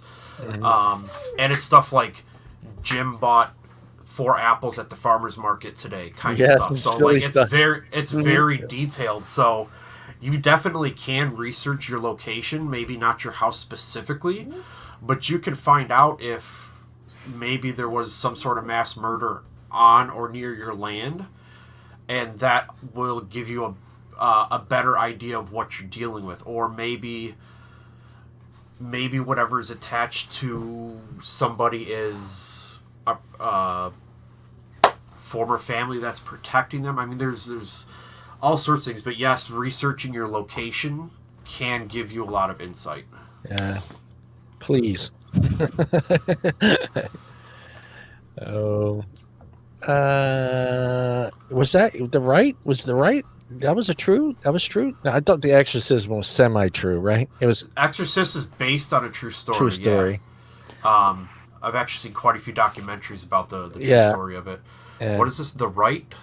Is that Can Be Real? Is that what scares the day? The Right. I remember that. That was with Anthony Hopkins. Yeah. Yeah, that was. I don't think I've ever seen it. Is that newer or older? Older.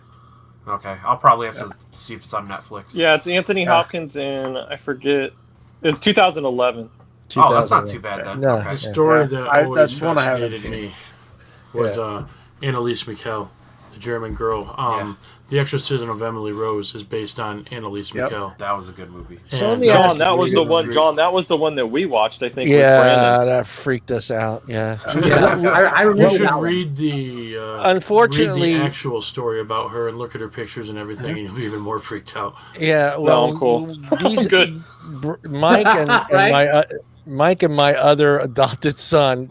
We decided that we were going to watch a scary movie every night before Halloween, so a scary movie every freaking night, and that tortured me. That just I'm going home by myself, but yeah, that's the thing. How are you guys with scary movies? Are you just guys? Can you go to a scary movie?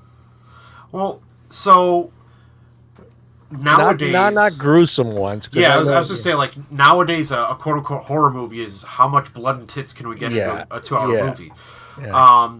I grew up, and I'm sure Dan did too, watching the classics, fucking Chainsaw Massacre, Freddy, Jason, all that kind of stuff. Yeah. So those are the kind of movies that would scare me. Something that doesn't show everything, but, along those types. Dude, Freddy coming after you in your sleep? Hell yeah, because you can't protect against that shit. Oh, hey, don't. Hey, man, that fucked me up. That first one fucked me up. I slept with my lights on for about 2 months after I saw the first Friday. Yeah. Dude, Jason Voorhees scared the shit out of me. They ruined that series because that first one was just bang on awesome. But most scary movies nowadays, like, to me, they're not.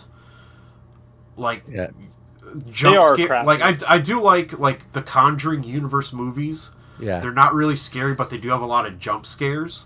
Yeah, and I'm a big fan of jump scares in movies. Like, it could be a shit movie, but if you get me with that one jump scare that makes me spill my drink, then I'll call it a good movie. But have you seen Sinister? No, I'm going to. Oh, dude, watch Sinister. Sinister is that's what I think you're talking about. Movies more like that, like Sinister, Paranormal Activity, stuff that's not necessarily like an actual person or something like that, or somebody trying to kill somebody, but like more supernatural stuff. Yeah, I like the mental fuck horror movies. Those are right.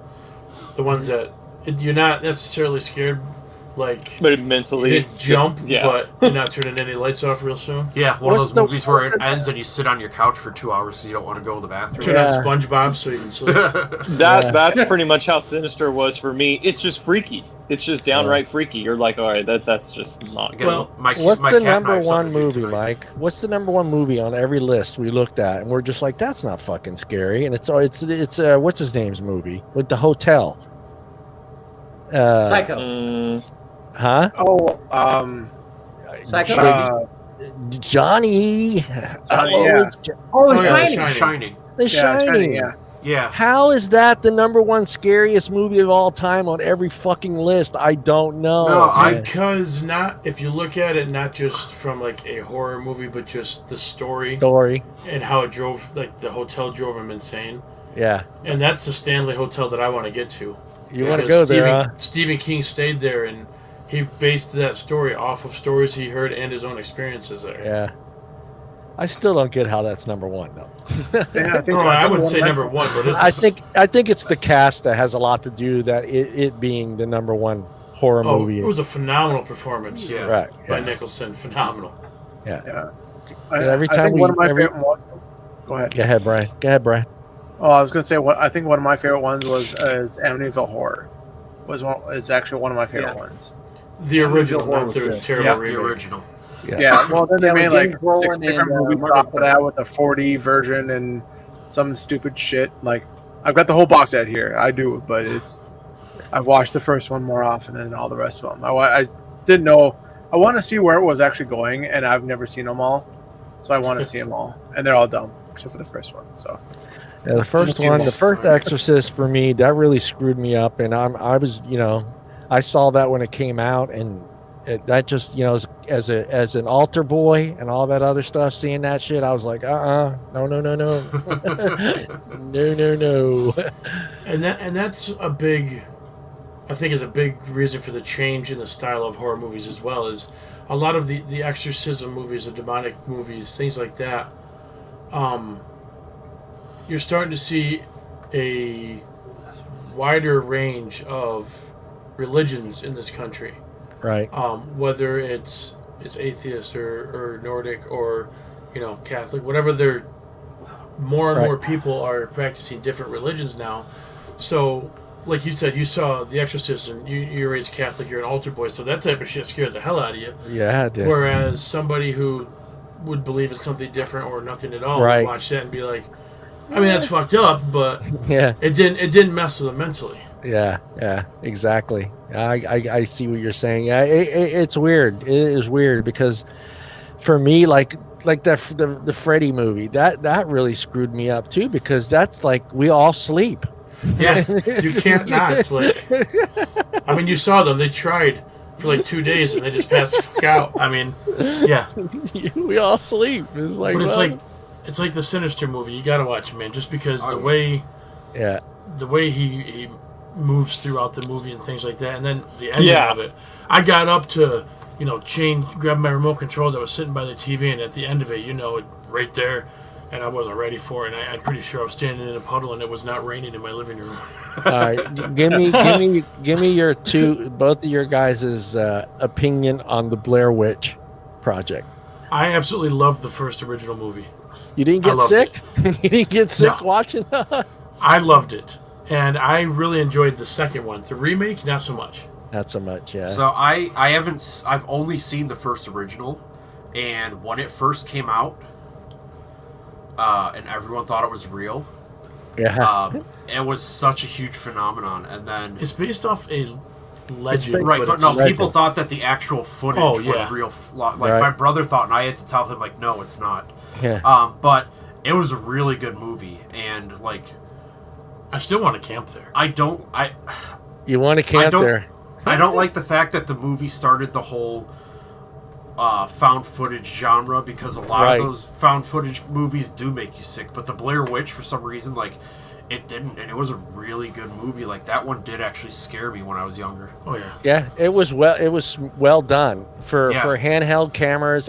They really sold it being real, and I Yeah. mean, everyone Well, yeah. I spoke to was like, "No, that's real." I'm like, I don't know. They even marketed it very well. Yeah, they They did. did. They did. They made a ton of money. A ton of money. Mike's got actually a good question. What, based on real life ghost movies, is the most accurate and real events? So from what we gathered, The Conjuring was very similar, but also very different from the movie, the actual story. Let's see. So what have we seen in the movie that's most accurate? Oh, let me take this. So we can get back in full screen here. I don't know. In my opinion, I would say Amityville, but not exactly the way the movie did it. The kid definitely killed his family. And he said he heard voices. He definitely heard voices. And we know now, as opposed to the time that movie was made, that hearing voices doesn't mean you're possessed. There's a very good chance you're just a nut job. Yeah. Yeah. So that very well may have been. And that type of trauma leaves a negative energy behind. You can look through. Nobody has ever reported any other kind of haunting in that house. Even the people that moved in. The people that own it, I mean, they had to change the look of it and change the address because people wouldn't stay away. But they've not ever, they said they've never experienced anything. The owners before them never experienced anything other than the Lutz family. And then obviously the family before that, where he murdered his whole group. Yeah. So that could have just been a bad energy one-time kind of thing. Or the Lutzes could have been full of it. But the original story definitely happened. And, he heard voices. Whether or not it was the devil like he thought it was, it might have just been him. There's a good question for you guys. Yeah, I just saw that. So, I think you can name the big boys. our group, I think, has a giant consensus that Ghost Adventures and Zach Baggins and all them are full of shit. Yeah. Full of shit. Well, let me rephrase that. First three seasons were okay. After Nick Groff left, the show turned into a Hollywood production. Yeah. Which one? Ghost Adventures. Ghost Adventures. Oh, okay. I don't remember which one it was, because I used to be into all that. Like I said, me and my cousin used to go. Like there's a that hotel around here. There's a place. There's a place called there was a slaughterhouse where they used to slaughter animals. We went and found that. We actually went and there's a cemetery like a little over an hour and a half, or about an hour and a half from us, up in these hills. Like it's actually like on government site it's government owned land because there's like an old mine that people like go and do a tour of. Well, up in the hills, because it's in the hills, there's an old cemetery that's not even like taken care of anymore. Like a lot of the graves are grown over, by weeds and all this stuff. Well, we snuck in and went and got all the way up and actually found what's supposed to be the witch's grave and like her headstone and everything. So we used to go and do all that kind of stuff. And I totally lost my train of thought. What were we talking about? I got so which ones we liked and which ones we didn't. Oh yeah, I used to watch all those, and every time it was just like, oh, you see the meter move, or oh, did you hear that? Like, no, dude, it's on TV. We didn't hear shit. Like, yeah, and it's the same thing over and over. I'm like, how many times can you go watch a show and it'd be like, look at the meter move? I'm like, yeah, this isn't. I ain't getting nothing from this, man. Well, sorry. Some of the other things too, like some of the meters that they use on the show. We actually we'll pick up a fart. Well, we have a couple of like the EMF meters, and if you tap them against something hard, or if you shake them, or even tap your finger, or if you tap your finger on the side, it registers. Right, it's a sensitive device. Yeah. So it's so easy if they're getting nothing for them to like manipulate it, to get it. Which is why you'll notice if you watch our videos, we set our device down. Yeah, that's smart. Like a thing that would say, if you're here, oh yeah, that's super smart. Touch that device, so that if it's going off, we're not fucking with it because you've got the device and whatever's around it, so you can see nobody's over there doing it. Yeah, and then like I have a different one that I carry myself. It's a digital It's actually it was voted by like the Electricians Association of America as the seventh best EMF meter to use. And it's digital. It shows temperature and all that kind of stuff. And there's no. I've tried every way, tapping it, nothing. It doesn't give a false positive. Yeah. Yeah. Well, he didn't. Was one of those guys? I don't know. Was the famous one on that show? He supposedly bought some house. That's the last time I stopped watching, paying attention. I forget the name of the house, but it's Zach supposed to be a portal. Demon house. The demon house. That's right. Yeah. It's supposed to be a portal to hell. Know, I watched that. Yeah. And you can always tell when Zach is faking his reactions. His reactions in his Demon House documentary about the house and he's staying there by himself. Yeah. He's not a good actor. Yeah. And they seemed pretty legit. Now, what blows my mind about that is ever since he bought the house and demolished it, his health is going to shit. He's got Coke bottle glasses now because he's losing his sight. Oh, wow. So, like, ever since he bought that house, did that documentary, and then demolished the house, he's losing his sight. And he has other health issues that are slowly progressing and showing up. And, whether or not it's related or just a crazy coincidence, he feels it's related. And honestly, I mean, you bought a house that's notorious for that kind of activity. And then I don't think I'd clean it, you demolished it. Yeah. Yeah, you could have just built a fence around it, keep everybody out. So, on the flip side of things, because like I said, our whole group pretty much despises Ghost Adventures. For people that we do like and would maybe possibly want to work with in the future, a big one for all of us is, of course, Nick Groff, and his integrity throughout his whole career has just been insanely awesome. Me personally, besides him, I really, really want to work with Brad and Barry Kling.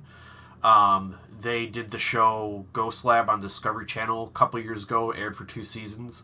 When it comes to professional paranormal investigators, like those two are like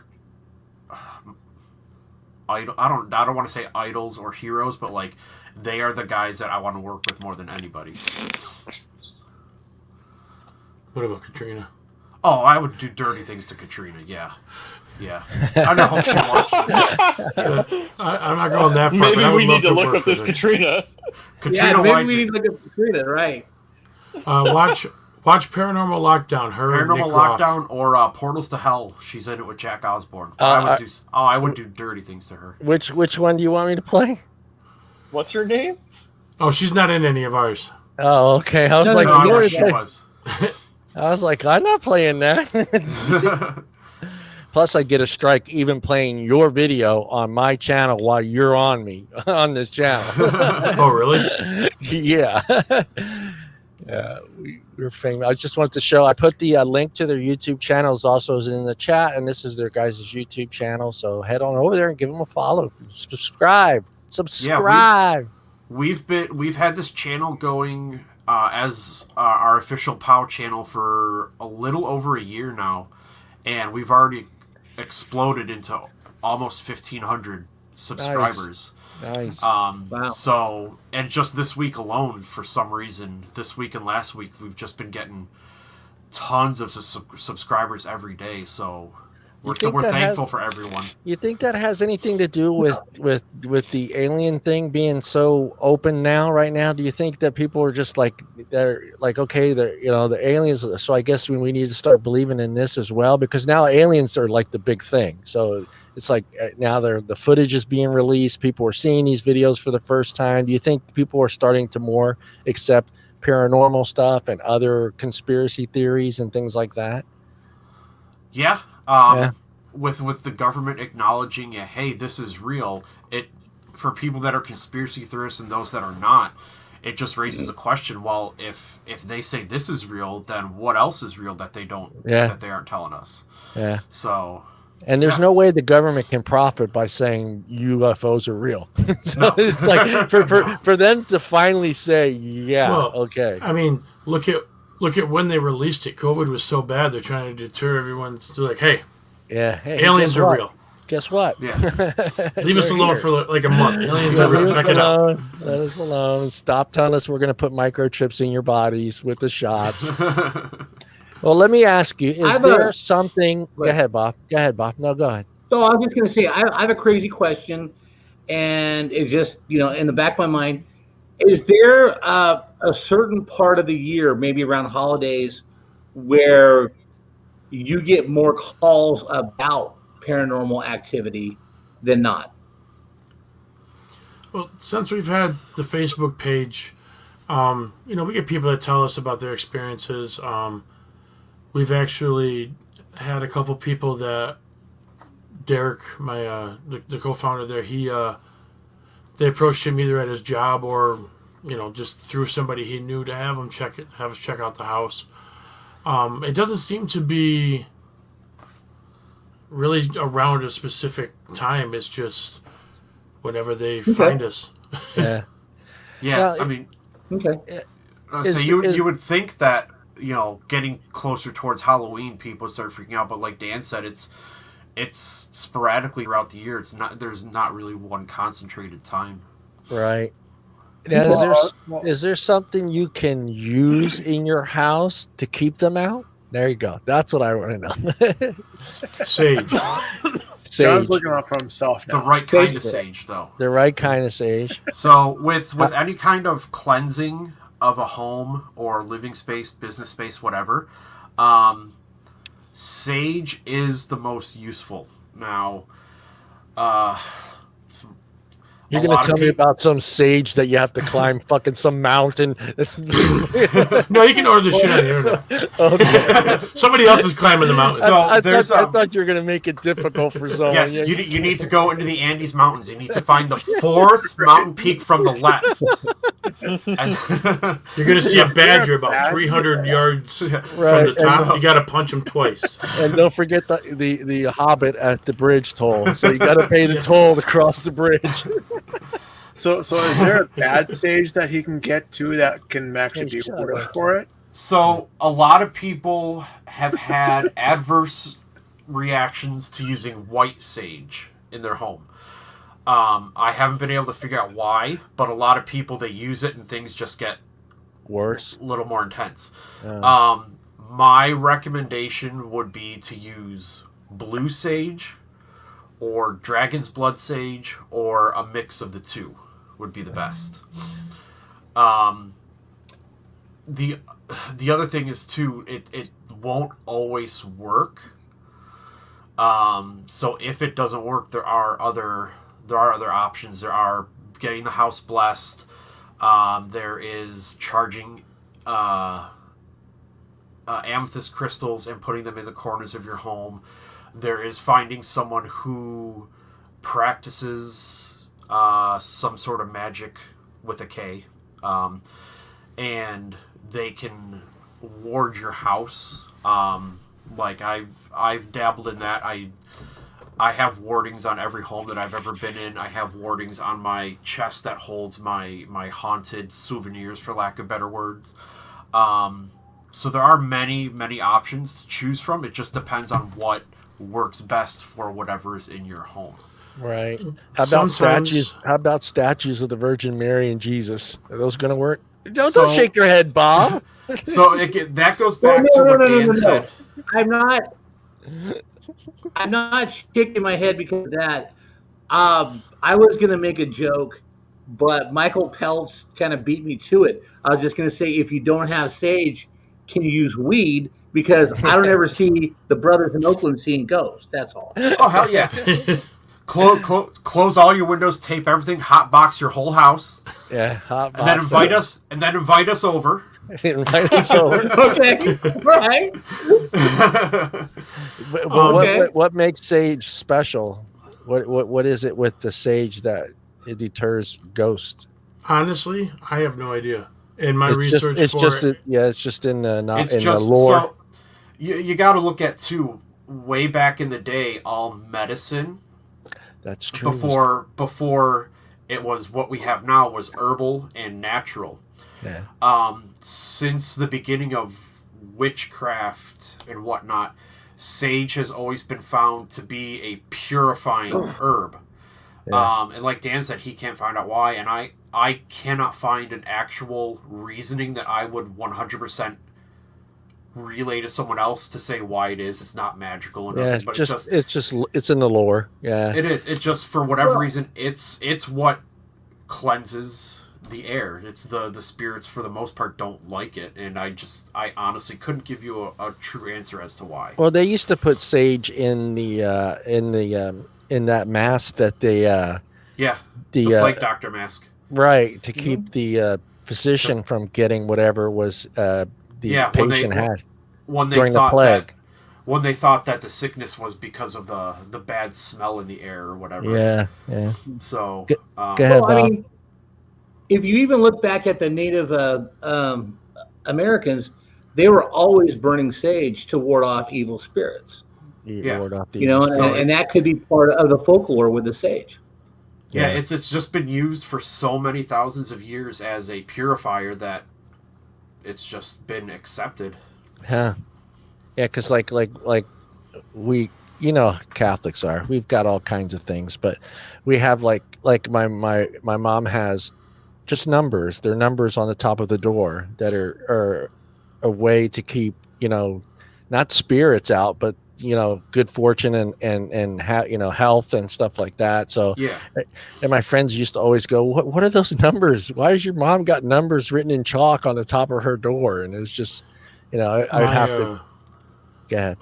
My father-in-law is from Panama, and he has a little prayer that his mother had. He's got a folded up piece of paper, and it's wedged in the door frame. In the door, to protect the house. I mean, it goes back to what I said earlier, like you asked about, crucifixes, Virgin Marys, things like that, and it's all based on how much you believe, like what you believe in. If you believe enough, you're gonna overwill it. And I mean, the easiest thing you can do, honestly, to cleanse your house, the first thing I would always recommend is to very forcefully and 100% with 100% intent tell them, it's my fucking house. You're not welcome. Yeah, take possession. And but that's the other thing too, is through my studies I have learned that you don't command an entity to do anything. Because if it doesn't want to, it won't, obviously. But two, depending on the type of entity it is, it can anger it. So you don't tell them, I command you to leave. You tell them, like you said, this is my fucking house. I don't want you here. Yeah. You're not welcome here. Yeah, you're not telling them to leave, but if you say it with enough belief and conviction and force, they'll just go, all right, dude, I'm out. Yeah, the power of Christ compels you. The power like you said, if you go in there and just say, get the fuck out, they're going to be like, it might But the other thing too, with crucifixes and Virgin Marys or statues of whoever,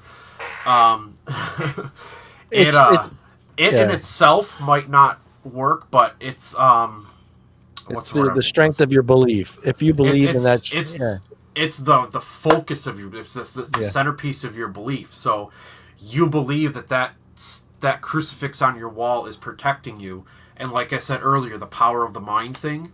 That crucifix or that statue is the focus of the power of your mind, which can act as like, for lack of a better term, a shield for your home. You spinning in my chair. Oh man! So it seems like ghosts or entities act like a little kid. If you demand them to do something, they won't do it. Depending on the entity, yes. Yeah. Now some of them. I mean, I have a 3-year-old, so that's the way it goes right now. Well, the other thing too is you don't want to command something because unless you 100% know what it is as well. Mm-hmm. Because if it's a residual ghost, it's not going to do anything. Yeah, if it's a malicious thing and you command it, it's going to fuck you up. If it's demonic and you demand it to do something, it's going to react adversely. So, But another thing, and this is something that we, as a group, we strive to do when we go to places is respect. Yeah. Because I'd say 99% of the spirits we've interacted with were once a person. Granted, And- a lot of them were in Right. mental asylum. Yeah, we do a lot of those times. But, well, I mean, in a story, I don't have the clip, but here's a good story that will let you remember that they were once human and once alive. Where were we? In the basement with the woman's laugh. Oh, Hillview Manor. Hillview Manor. Oh, and by the way, we have this all on video in our Hillview Manor video. Yeah, if you go to our YouTube page and watch Yeah. the Hillview Manor video, you'll see what I'm about to tell you. Yeah.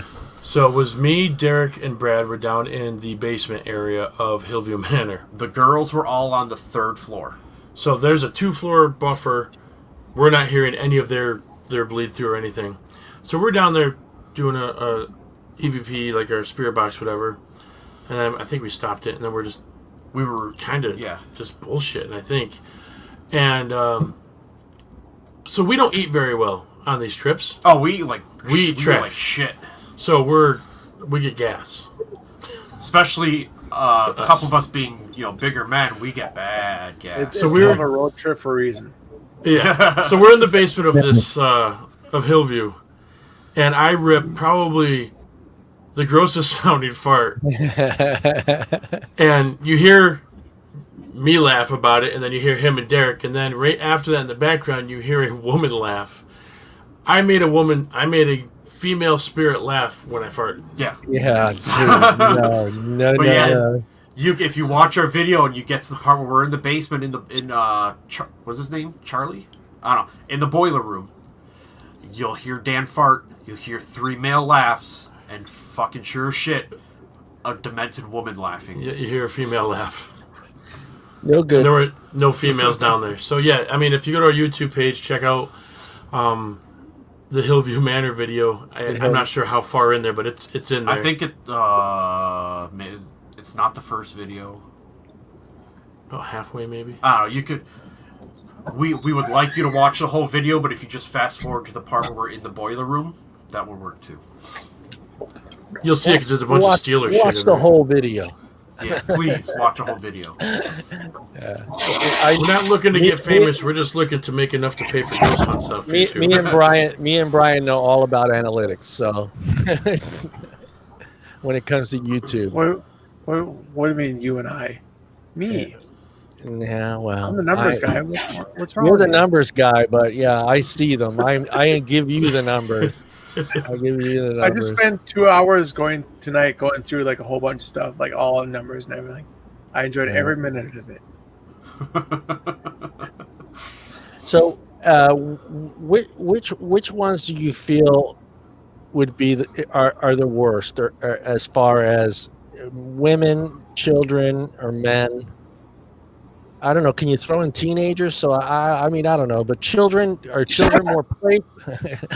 I don't know if I want to fucking come into contact with a teenage fucking ghost, because A prepubescent ghost. I was a teenager. I knew what I did. So the teenager's the one that's gonna, light your pants on fire. The little kid's gonna, So, in my opinion, it all depends on the context of the resident of the home. Okay. Or the location. Like when we go to Wildwood Sanitarium, they're all adults mostly. There are some children, but like they're all sick in some way or another. So there's really nothing to worry about there. They're all nice. There are a couple places like Hillview Manor on the 3rd floor was known as the Violent Men's Ward when it was open. And that's where we got a spirit box response that made Derek's fiance run down 3 flights of stairs in about 5 seconds. And then cry. And then cried. So, in my opinion, the worst resident of a location you can come across is a controlling or, when they were alive, violent male resident. I bet, yeah. Because they're the ones that they'll come through forcefully. They might not do anything physically, but just some of the voice evidence you get from them makes your butthole pucker. Yeah, no, yeah. See, that's what the freaky part is. Yeah. And that's in that video too, right? I don't know if it's in the same video, but it is on video. It's There's the girls are upstairs and How many times have you gotten told get the fuck out? Well, this one, actually, we've heard Get Out this a couple. one, yeah, we've heard Get Out quite a lot.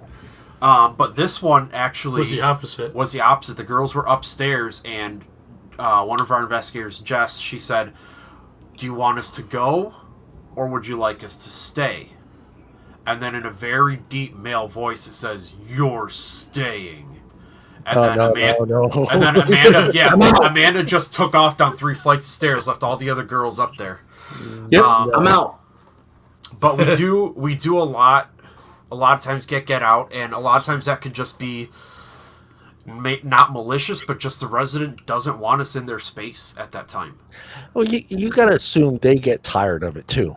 Yeah, especially the more well-known places that people go to week in and week out. They're like, "Hey, are you here with us?" And they're just like, "Get the fuck out! I want to go to sleep."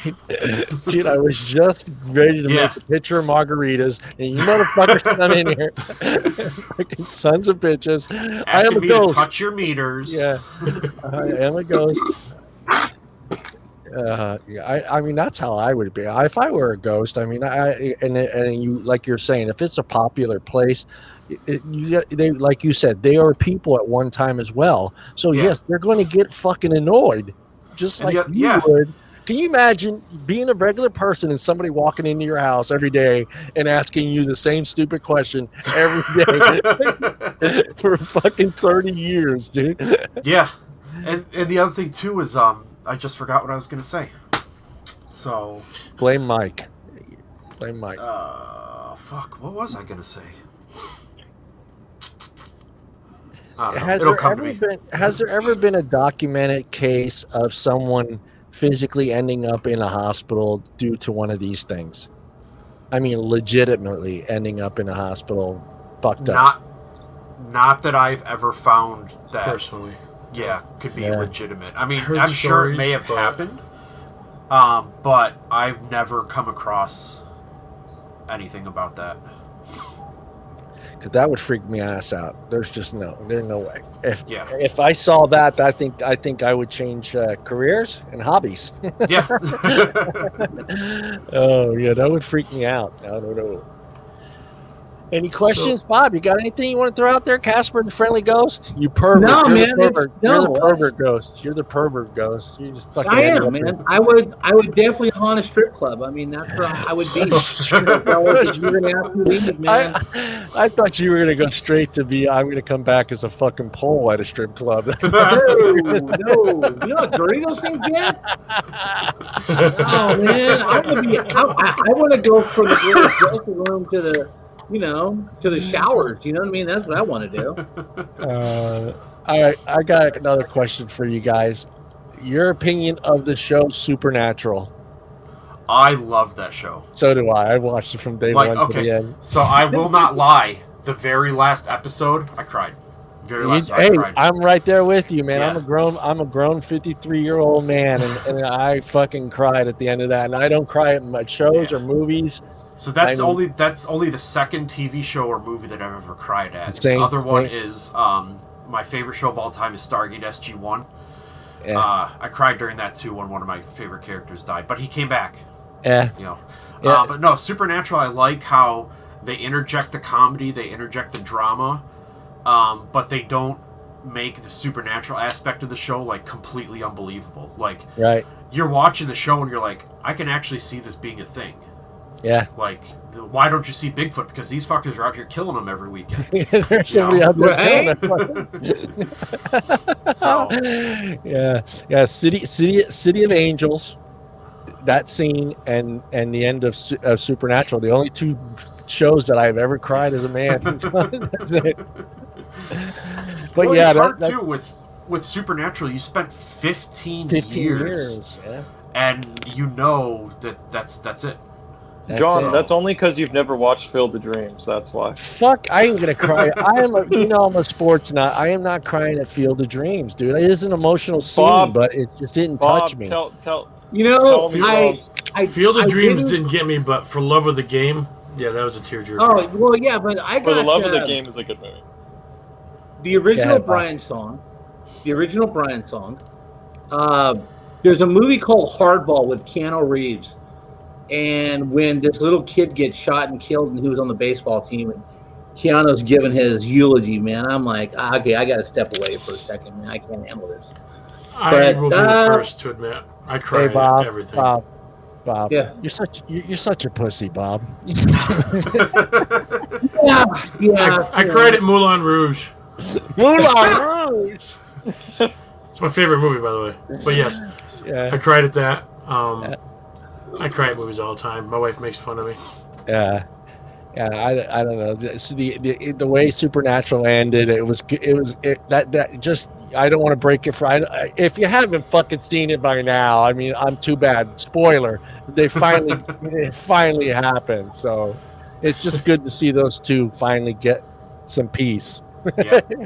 And it's just the story of just the family. To me, that's what's the big part of that movie, that whole show, that series. Is just the love of family.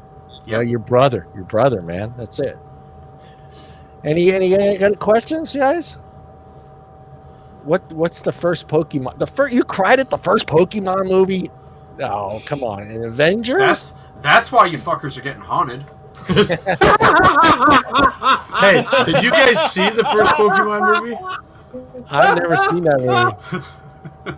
I think it's still that's awesome. Yeah. I've never seen that. There's a few movies Now we that know why. That's awesome. The fight scene in Pokemon? Oh shit. SCENE. Yeah. Oh man. You're gonna be grammar police. Yeah. I did that to my wife earlier. She ignored me. Yeah. I Am Legend when a dog dies. How do we get in? Why are we talking about crying in movies? Not even talking about. That's for another show. That would be because for another. You said you cried at that yeah. Whatever show you're talking about. I cry every time I get scared. And after tonight, I'm gonna have to drink that. I'm gonna have to drink that bottle of wine tonight to get to bed tonight. That's for sure. Any other questions? You guys got anything else you want to throw out there? I think we scared Brian. There's a lot of ghosts. Is there a certain area in the United States that it's more prevalent to happen? How's that? So far, most of what we've done is here on the East Coast. Okay. Mm-hmm. But I mean, there's stories everywhere. There's what we're following, or what we're trying to do. There's actually a thing called the Haunted History Trail of New York, and it pretty much is all central and western New York, like around Buffalo, Niagara kind of stuff. It's 92 locations in just that chunk of the state alone. But you have to remember that's a lot of Revolutionary War of 1812, right. or King Philip's War. The Indian War. Yeah. So, in New York, at least, that whole Buffalo, Rochester, Niagara region is just like, it's a hot pot, basically. The East Coast is definitely fucking a hotbed just for the fact that it's had the most action, the most it's colonization. The first 13 colonies, you know. Yeah. So, but of course, there's places too, like Washington, Oregon, California. Yeah. They're hotbeds as well. Southern Texas, southern Florida. Now, Oregon and Washington, could that be the heroin? Yeah. Definitely. There's a good question, though. I didn't think about that one, but would keeping things from previous deceased owners, like pictures and golf clubs, affect you? It could. People, their spirits, their energies, they do sometimes attach onto certain things from. Like, if dude was a golfer, went out every Saturday and every Sunday, every week, every week and every month for 60 years, then yeah, he's imprinted something of himself on those golf clubs. Pictures the same way. A lot of people used to think, oh, taking a picture is going to steal your soul. Well, it doesn't steal your soul per se, but it does capture the energy of you in that moment. Amanda, don't piss me off, Amanda. Canada burned your White House. Yeah, with the help of the British. The help of the British, thank you.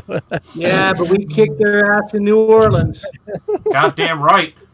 We wrote a song about it, too. We wrote a song about it. Yes, Johnny Horton did. Not only did we whip your ass, we wrote a damn song. We had time to write a song.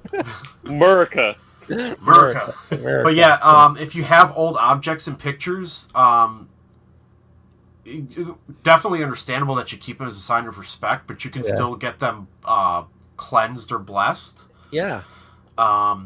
Or are you keeping the pictures in like a shoebox? Like maybe put them in buy an album to put them into, and maybe that would stop things.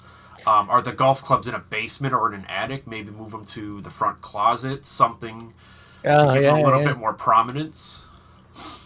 And Amanda, stop it. You served for this country, Amanda. You may be Canadian, but you served for this country, so you're automatically an American. So I don't care where you live or where you were born. Once you've served for this country, you are an American. Yep. I'm going to leave it at that. Completely agree. But here, let me ask you this. Do you feel like, what kind of reaction am I going to get from your typical priest today if I were to go to my church right now and say, come to my house, bless it, because I think there's something in my house? What, do you think I'm going to get you're fucking nuts? Or, I mean, I can't. Honestly, for each religion. I think it depends on your priest. This day and age, you have more priests that are less hardcore religion and are more accepting of like science and whatnot. You may get a priest that says, all right, let me grab my shit and let's go. You may also have one that goes, well, give me a week, let me research the area, let me see if are there excessive power lines running under your house, stuff like that. I don't ever think you'll find a priest that just looks at you and goes, dude, you're crazy, go to the mental ward. Yeah. It's going to be the approach of, well, let's leave right now and go help, or let's take a little time and see exactly what we need to do. Yeah, I always wondered how that would be, just because, I mean, they're quick to say, hey, come, I need a blessing. They'll come. Yeah. But if you're just saying, hey, I need a blessing for my house because I think something's in there, I was just wondering what kind of, and for us here, my church, pretty much all the priests that are in the church that I go to, they're pretty much either Asian or from third world countries. So most of them are. I can't even remember the last actual American priest that I've seen at my church, because he's either been from the Philippines, Spain, one of the smaller, another country. So I haven't run into an actual American priest. I don't know how long it's been. The good thing with that, though, is like we discussed earlier, a lot of those cultures hold the spirit world, they respect it and revere it more, so they might be more apt to be like, all right, let's go and do this and take care of it. Well, I would say, Mike, would be one that you actually believe in. So it would be foolish for you to say to bring a Catholic priest in to bless your house if you're not Catholic, because you're not going to but mentally believe that what took place actually worked. So, like they're saying, right? Like you got to believe in what you're doing. So I would say, yeah, at least have someone a religious belief that you have. So if you're not religious, there are many atheistic blessings that you can do. Like I have a recipe for what I call holy water from 1500 years ago, and I call it non-denominational holy water because it's not Jewish. I like that. It's not Jewish. It's not Christian. It's not Muslim. It's just kind of like it's more of like a pagan holy water. So. So you do believe in God. He believes in God. So. But if you believe in it, find something of that religion. If you don't believe in it, find something atheistic. And go live. Yeah. To my show, go live. We want to see it take place. Well, hey guys, I want to thank you guys both for coming on. It was awesome. We've been getting hammered with these questions for weeks, so I said let's try to get. I'm glad. I think it was Matthew. Was it Matthew that recommended you guys? I think one of your friends. Yeah. Yep. So I'm glad he did. Yeah. So I'm glad he recommended you guys. Anything else you guys want to add? Brian, you're late. No, that was awesome. Yeah, no, I actually do want to say thank you for coming on. And thanks for having us. My apologies for asking dumb questions and being late. So it is what it is. You're lucky I don't have my sound. You're lucky I don't have my soundboard hooked up right now. You'd be No, I'm glad you don't have a soundboard. Put it that way. Yeah. But no, I appreciate it. There's a lot of people who have a lot of stories and have a lot of questions about things and how to interpret abnormal from normal type thing to distinguish things. So I really appreciate it. Thank you. No, thank you. And that's their Twitter there at @POW_paranormal. Go check them out. Give them a follow. All the links for all their social media stuff is in the chat. And if you want to, if you can't find it in chat, just DM me or comment on the feed, and I'll send you guys the links to their Twitter, Facebook, and YouTube. Yeah, Mike and Chris, please go get help. That's all. I'm not an expert like these two guys, but please go get some help, man. Well, Chris had a very quick question. She said she's agnostic, not atheist. Oh wait, that's not the right one. I believe in a higher power, but I'm not. Does your religious beliefs affect what could be happening? And that's, you kind of covered that a little bit. Yeah. I don't think a haunting is at all based on your religious beliefs per se. Like I said, I've lived in haunted houses and I've been atheist most of my adult life. I go to these places and I get just as much activity as they do, depending on where we are. Right. Yeah.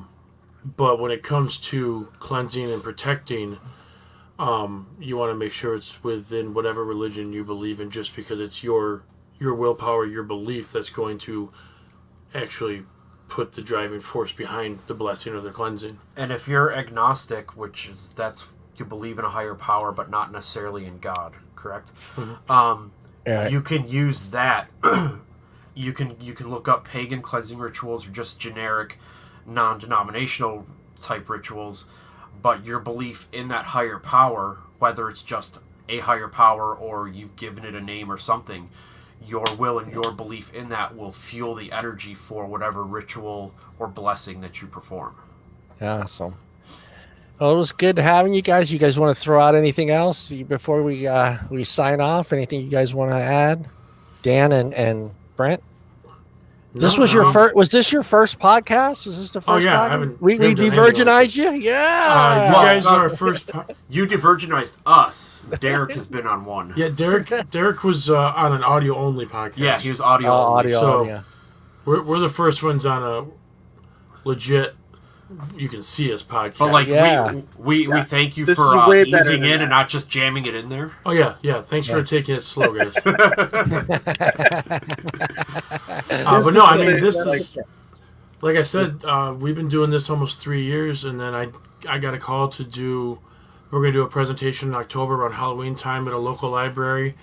Then another one of our libraries got a hold of me about us doing a presentation at that as well, and then the same day, John messaged me, and I'm like, let's do it. And publicity. I mean, it's thanks to, our viewers on YouTube, our friends and family, and the people on Facebook. It's all thanks to them. It's all thanks to you guys as well, because we're just seven people that live within a 10-mile radius of each other that decide to do this, and then seeing our numbers grow and people asking us questions and getting our opinions and stuff like that, it makes us feel good that this, for lack of a better term, hobby that we started with is kind of turning into almost like another job, which is great. It's a passion for all of us, and we just really want to say thank you from the bottom of our hearts to everybody that's supported us since we started. Yeah, Bob said he'll be a cameraman anytime you need him. Oh, just we got. We're going to use you as bait. Yeah, we got one coming up on the 22nd. We've got one in June. So we need you to go sit in this room with just a camera. But here's the thing, though: if you want to be our cameraman, there is a uniform, and every cameraman wears nothing but flip flops and a banana hammock. Oh shit! Oh no, he's down. He's down with that. Hey, if you want to see it, it'll get done. Okay.